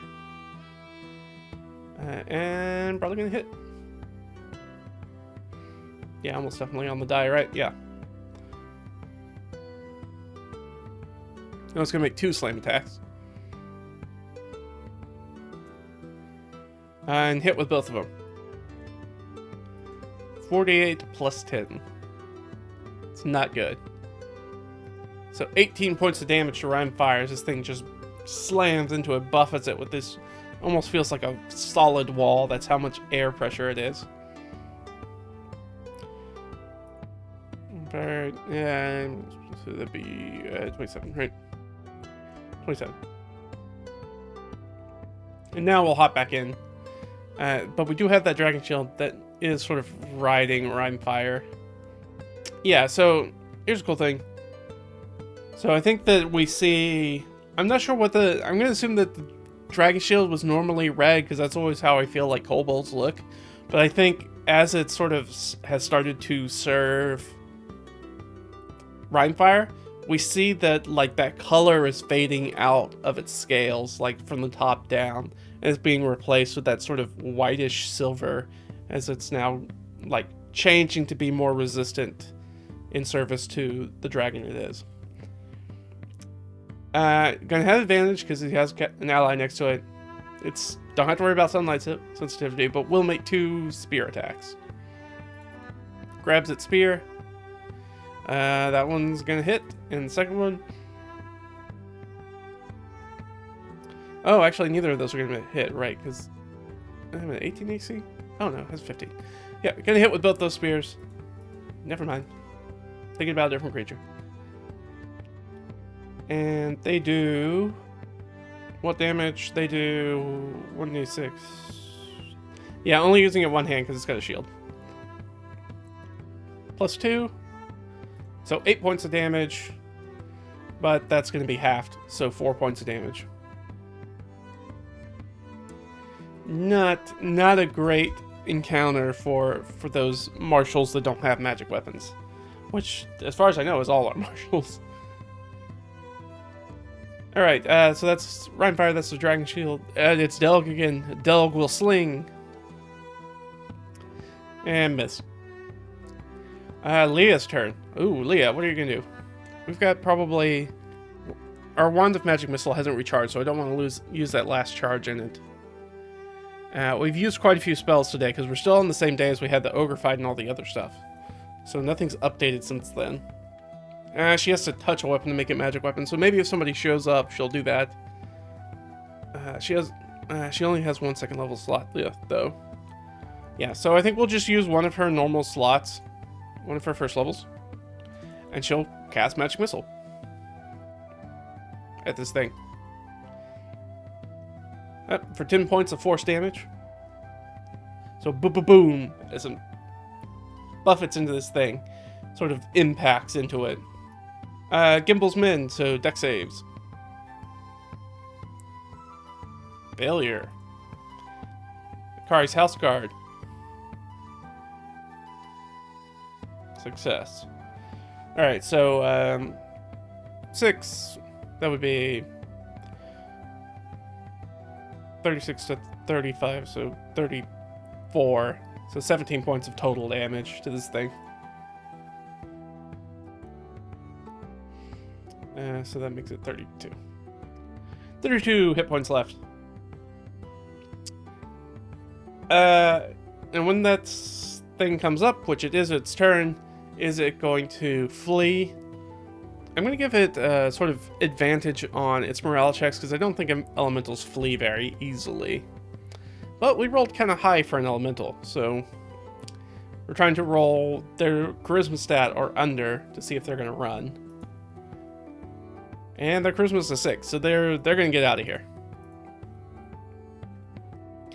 Air elemental can just straight up fly, so it's going to fly away. It was chasing Rhinefire, got knocked into here, then suddenly a lot of combatants started swarming it. It freaks out and decides to go away. It's got enough sort of self-preservation kind of going on that it's got to get away.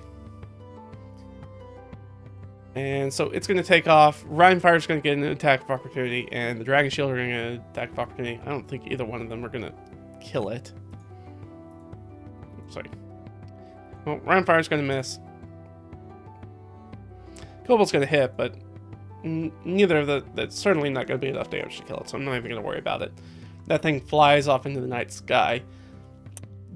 Does Gimbal's Men give chase? I think there's actually a extremely high likelihood, as people who hunt monsters to capture and sell, I think it's extremely likely they're actually going to like chase after this thing if they can. No. Okay, wow.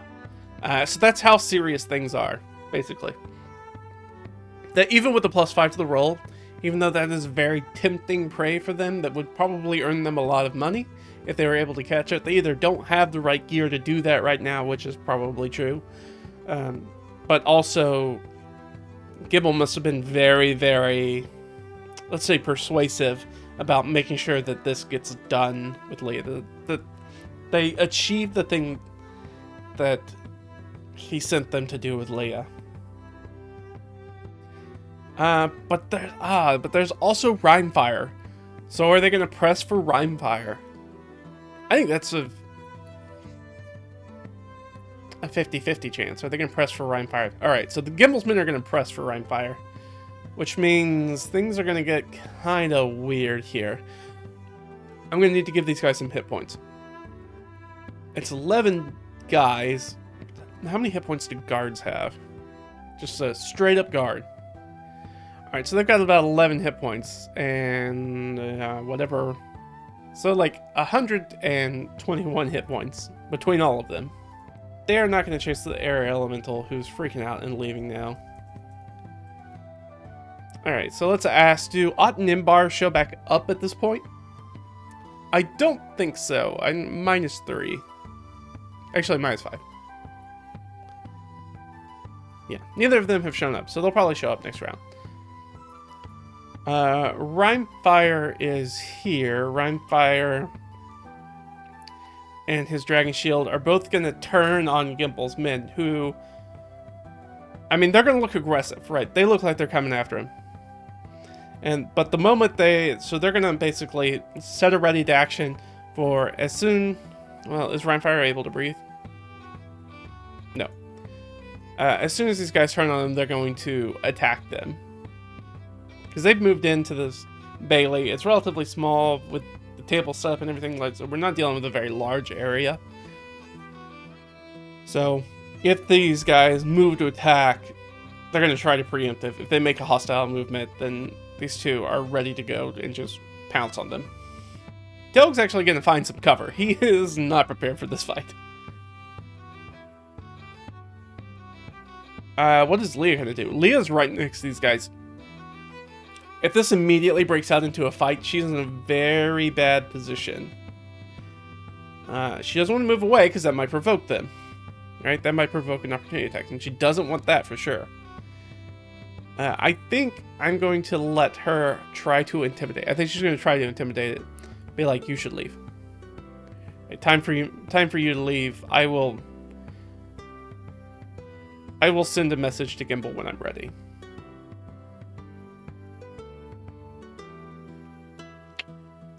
$12? Not a great roll, unfortunately. Even with the dragon at your back.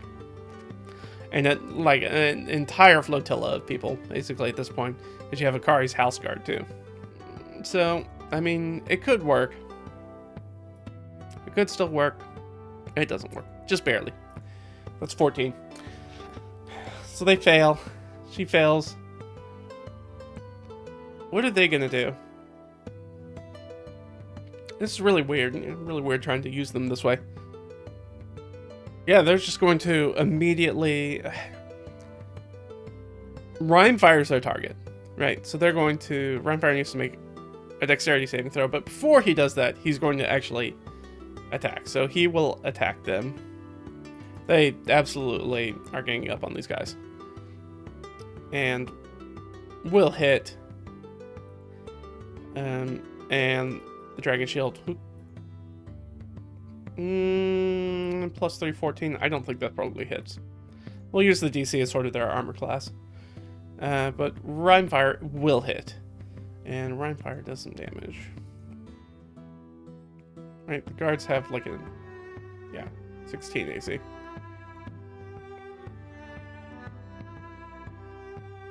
$90, 10 plus 4 damage. And of course, minimum damage. 5 points of damage. Now start like ticking out damage as they start chewing through people. But now he needs to make that dexterity saving throw. Which I don't think he's going to pass. He's not. He's going to fail. So he's going to take some damage, right? How much damage does Rhymefire take? 19 points. Alright, he is not in a good way. He's got 8 hit points. He's got to get something done.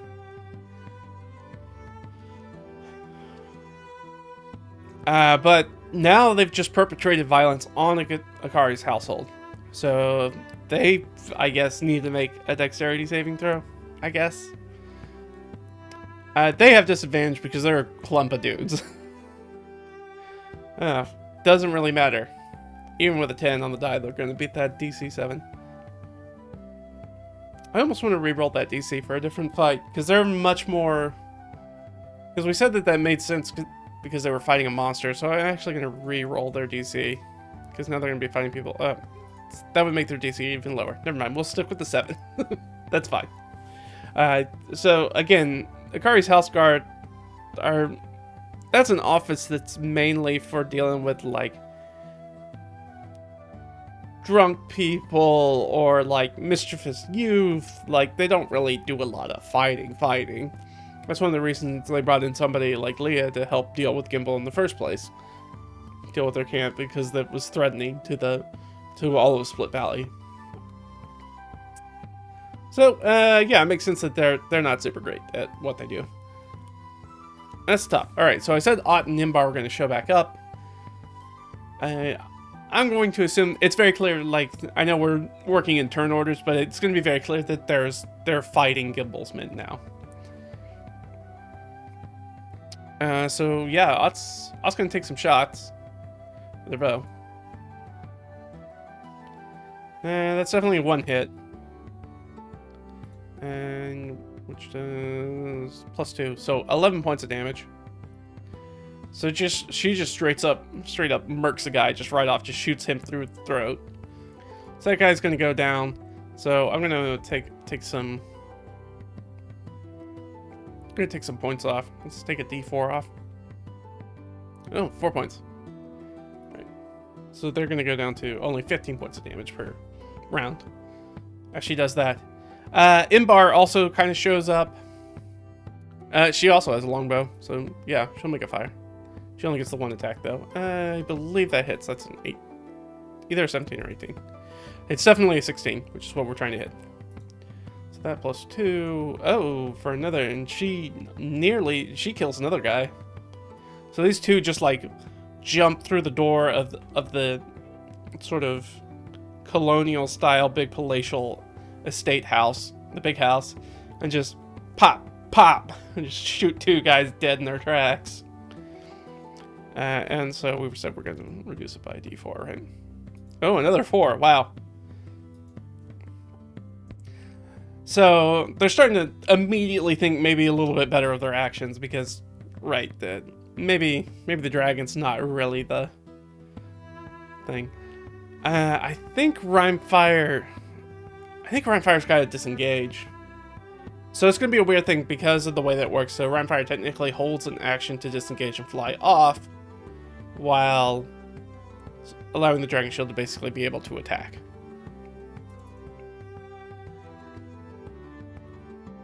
Dragon Shield definitely hits. This is D6 plus 1. That's not a D6. That's a D6. That's a knife. Alright, 6 points of damage. Which almost kills a guy. He's definitely bleeding very heavily. Sticks. And then Rhymefire is going to disengage and fly up and away. I mean, can he get to cover? I think that's almost certainly. He could just fly behind the house. Yeah.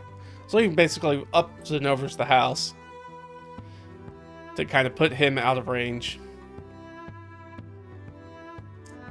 Which is going to bring us to Delg. Delg took his cover, but he's going to sling. He'll miss. That's very Delg. Leah gave him a warning. That's the thing, is that Leah gave him a warning. I think she's going to use her bonus action to summon Igni. And have Igni breathe fire, but I think she's going to take an actual action herself. She's right on them, but I don't think she... Does she have her staff with her? Let's ask. I don't think so. -3. Oh, no, she does. Alright, so she'll make an attack with her staff. And hit. So, her staff does a D8. Right, plus 1. So she does 5 damage, and that guy that's hurt, she just straight up kills. And these guys' damage go down a little bit. Just by 1, though. So they start to handily beat them, surprisingly. And we said that Igni was gonna... She summoned Igni to do the Igni thing that he does sometimes. So Igni's gonna... That little method shows up, fire method shows up on her shoulder and breathes a plume of fire over these guys. So of course they're going to have disadvantage on that dex saving throw because there's a whole bunch of them. Yeah. So they'll fail. And what is the damage? I'm not going to give them vulnerability to AoE damage, but I'll definitely take the damage, which is 2d6, right? 2d6 fire. For 6 points of damage.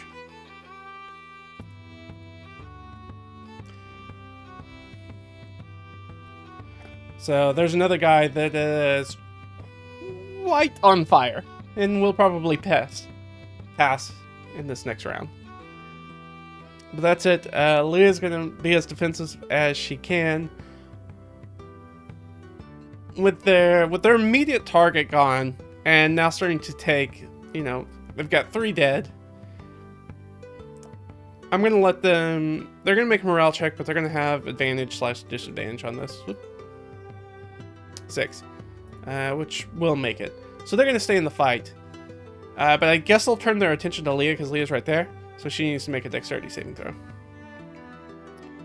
Which she's going to fail. So she's going to take 10 points of damage. Just straight up. Well, that's half her hit points. That's not great. We got to push these guys out of here. So back up at the top of the round, that's Ott. Ott's going to fire off 2 more longbow shots. Hit with both of them. Nice. 21 points of damage. Which I think just straight up kills 2 of them. One of those guys that's on fire gets an arrow in the head, and the other one gets an arrow sort of like center mass and drops. And yeah, now they're definitely going to be making saves. Like, get out of here. Inbar will also make a longbow attack. She will also hit. And take 9 points of damage. Yeah, they're not, oh, right, we need to reduce our damage by like 3 guys now. Alright, -8, so basically no damage is coming in at this point. And I assume if we get down to 0 damage, they definitely flee. They just flee. But they're over half done, right? We've got guys shooting into them. They've passed the halfway point. We've killed 6 of them. Working on 7. It is Rhymefire. Rhymefire is going to, I guess, hide. Not really hide. You're a big dragon. A person-sized dragon. Gonna take the, actually, he'll go inside the estate house from the backside. Since he is medium-sized, he'll just find an open window or door sort of like on the 2nd or 3rd floor and sort of come in from that way. And so he'll be inside. So that's what he'll do with his turn. Dragon Shield will barricade the door, I guess. That's what to protect Rhymefire. Delg. Delg is Delg brave? Delg's kind of brave. Let's let him make a charisma check. 12, so maybe. Yeah, we'll let him make the check.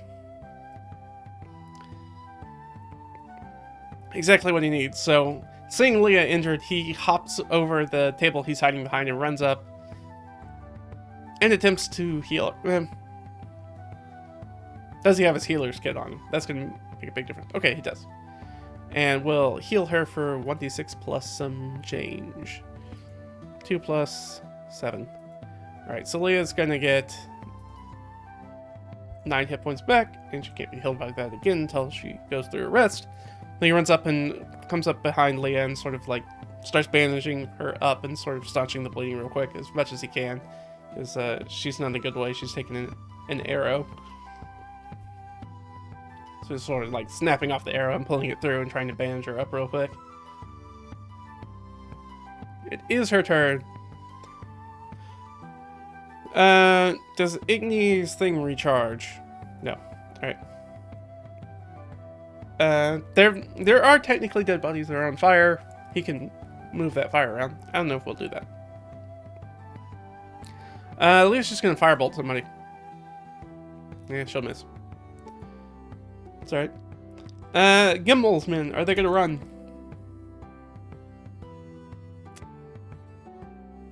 I think that means they're still gonna be in the fight. They are still going to be in the fight. Wow. I really thought they'd run. They're not. They are holding fast. They're going to go after Leah again. Leah needs to make another dexterity saving throw. Absolute failure. I mean, at least at this point, she's only taken 2 points of damage. Because they have basically whittled these guys away. Akari's household will fire on them. They need to make a dexterity saving throw. Very low. And they actually fail. Alright, cool. Yeah, Akari's household is going to do household guard is going to do 12 points of damage to them. So, alright, 85. Wow.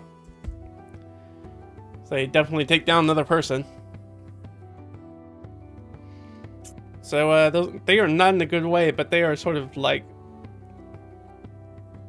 turtling up at the entrance for some reason. They're not running. They're trying to stay in this fight for... I'm not really sure why, honestly. I'm not sure what their motivation is at this point. I guess hostilities broke out. They feel like they need to maybe take Leah with them? Maybe? Maybe that's what they'll try to do if they get another turn in. But before they do that, they have to deal with Deadeye Ott, who's going to try to take out more of these guys. The 7's going to miss, finally. She'll finally miss. But the 17 for sure hits. Ouch. As she takes down another one. Another sort of arrow shaft right to the neck. Right to the throat. Another gush of blood, another person falls down. She's just mowing these guys down with that longbow. Imbar's going to try to do the same thing. Not as good with a bow, but... I don't think she has a +7, does she? No, she's going to miss it by 1. Missed it by that much. So that will not happen. Rhymefire is going to do Rhymefire things. He's licking his wounds. He's pretty much out of this fight.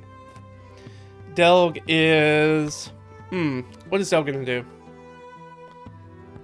He healed. He's sort of there. He's not really... He can't heal Leah again. I guess he'll sling? He'll try to hit him with a sling. Natural 20. I'm starting to get the feeling that I think just Delg is myopic. I think he's just nearsighted. And that's why he sucks with the sling most of the time. And then randomly gets a natural 20. Like, he's actually really good with this sling when he can actually see the enemy. He just happens to be very close to them. And he'll do 5 points of damage. and that... I forgot to take down their damage, which is definitely going to go down to 0. So they are not going to get another turn. These guys are done skis. They are done. They are cooked. Like goose. Oop. So these guys are definitely going to flee on their turn. Leo Firebolt. It's not really going to matter at this point because these guys are going to flee. She'll hit. We may just kill these guys outright. 4. So that's 112 plus 4 is 116. Yeah, so in total they have, what, 5 hit points left? They're going to run. Leah's going to take a swipe at the last guy trying to pull himself out of here. She's going to hit him. Well, alright, so she is. We'll go with that. But I want to ask, does she want to... Because Leah's in this situation, she's smarter than me thinking about it from the outside. It looks really bad if Gimple sends a bunch of 11 dudes over here and they all die. And nobody shows up. Nobody ever reports back. Does she let this one guy go to report back about what happened? Leah's a smart cookie. This can be an intelligence check, I think. Do I want to give her advantage on this? I don't... Delg's next to her, but I don't think Delg would have a lot of insight on that. If it was Ott or Imbar, maybe. Who are a little bit more inured and practiced in sort of like combat and like dealing with the aftermath of that with people. But Delg's not really. So that's 10 plus her intelligence of 3, so a 13. Maybe. Okay, wow, that's actually a DC of 6. So she like rears back with her staff, and she's about to like clock this guy across the back of his head when he turns away from her and probably crack his head open. And then and then I think she like kind of moves herself in front of the door and is like, let him go, let him go, let him go. I think she probably calls back after that guy like, you tell Gimbal what happened here.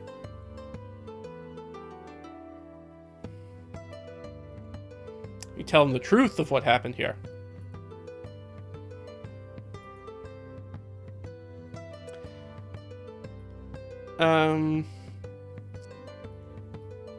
So they killed So the air elemental bugs out. Right, that happened.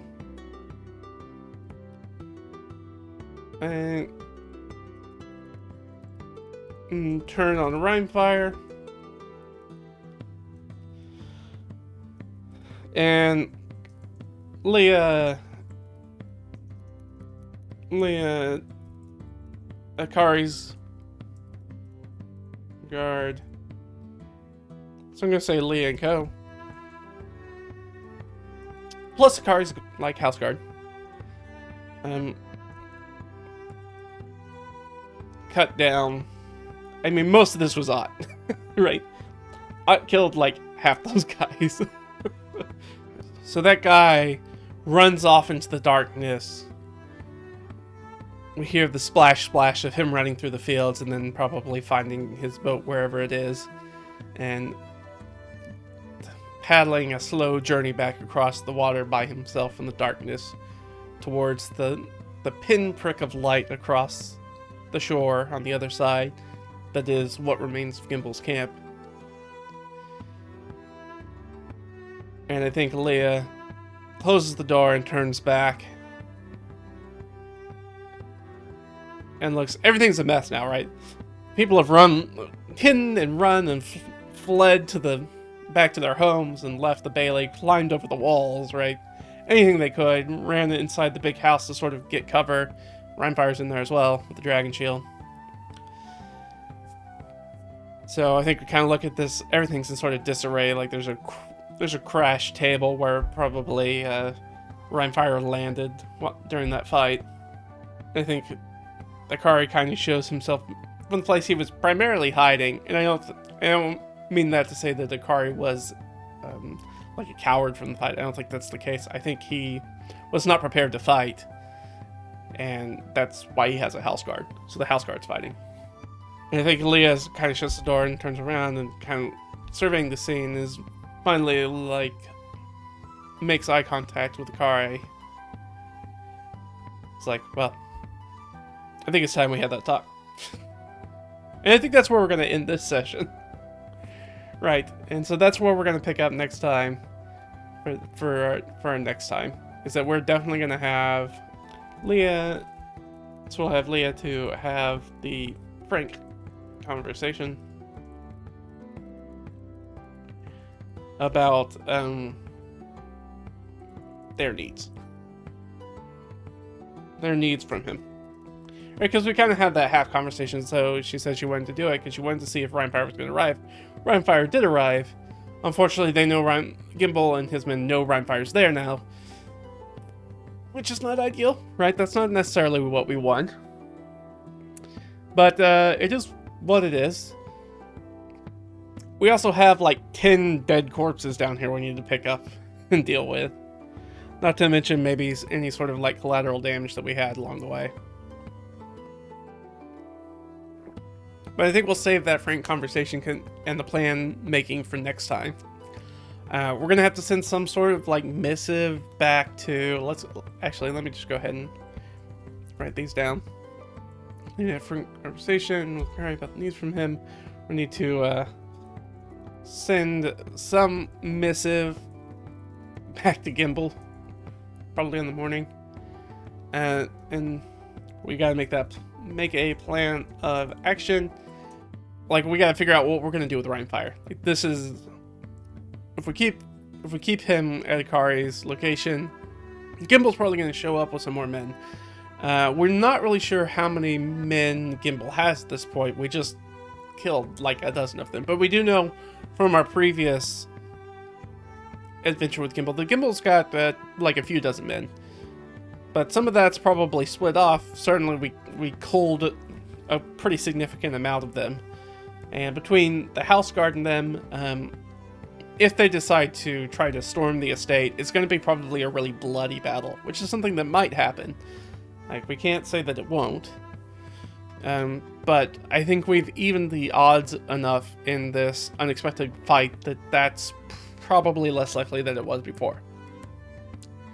That Gimbal is going to have the numbers to try to take what he wants from Akari's land, from his sort of domain by force. I don't think it's going to be too even of a battle. That I don't think. Right, Gimbal's a smart guy. He's clever. I don't think he would see that as a very tactically, like, viable strategy. Like, that was going to have a high level of success, or it's going to be such a Pyrrhic victory. Like, he's going to lose so much in obtaining the things that he wants that it's not going to be worth it. It will ruin him to do it. And unlike Norkruth, I think Gimbal is detached enough that he doesn't care. Like, I think Norkruth would do that. I think Norkruth would ruin himself to prove the point, to get the payback, to get the revenge. But I don't think Gimbal's that person. I don't think Gimbal will do that. So yeah, that's what we'll pick up next time. We've got to have that frank conversation, figure out what to do, and probably do that. Now unfortunately, we're not sure if trying to make a move to the Forgotten Shrine, the Water Elemental Shrine, is a good idea anymore, because now... Alright, well, we're going to have to be really sneaky about that if we try to do that. But that's stuff for future Leah and future me to figure out. So, hopefully you guys enjoyed this. I always have a lot of fun doing this. It always ends up going in a totally different direction than I thought it would, and that's part of the fun. That's part of it's getting the surprise of everything happening and everything kind of going sideways. Right, I really thought we were gonna have this nice, easy, leisurely little party at the end, and we're gonna have this moment of silence, but of course that gets interrupted by a lot more drama and things getting even in some ways worse. We made it. I think they're gonna make it probably through the night. But things with Gimbal are going to come to a head probably very quickly. And we've got to figure all this other stuff out, too. But that's it. Lots of fun. Always fun. If you're looking for more of this content, obviously there's plenty of it on YouTube, as well as the blog over redraggedfiend.com. We've got some pay-what-you-want stuff over on DriveThruRPG if you're looking for Dungeon Master, Game Master aids, things like that to help you run your games. Whether you're trying to do solo stuff like we're doing right here, or normal standard sort of group play. I ran something for my group last night. We did a little high-level one-shot. It was fun. It was weird. It was high-level D&D, which comes with more ups and downs, right? It's a little bit more erratic, so plenty of fun. Had a classic beholder in there, all sorts of fun. I'm thinking that I may talk about it a little bit. I gotta process it a little bit and see if there's anything worthwhile I want to say about it. So that might be coming out soon, so check for that. Otherwise, you can check me out on Twitter if you want to support the channel. Obviously, the easiest way to do that is to share the content. Make sure you watch it, like it, subscribe, do that stuff. As well as you can check us over on Ko-fi. That's ko-fi.com/redraggedfiend. And you can find us and you can become a patron for us, and, you know, every little dollar kind of goes into keep doing the channel and keep me producing content if you like all this sort of stuff and you want to see more things out of me. But I think that's it for me. I hope you guys enjoyed this as much as I did. And I guess I'll see you guys next time, alright? Bye.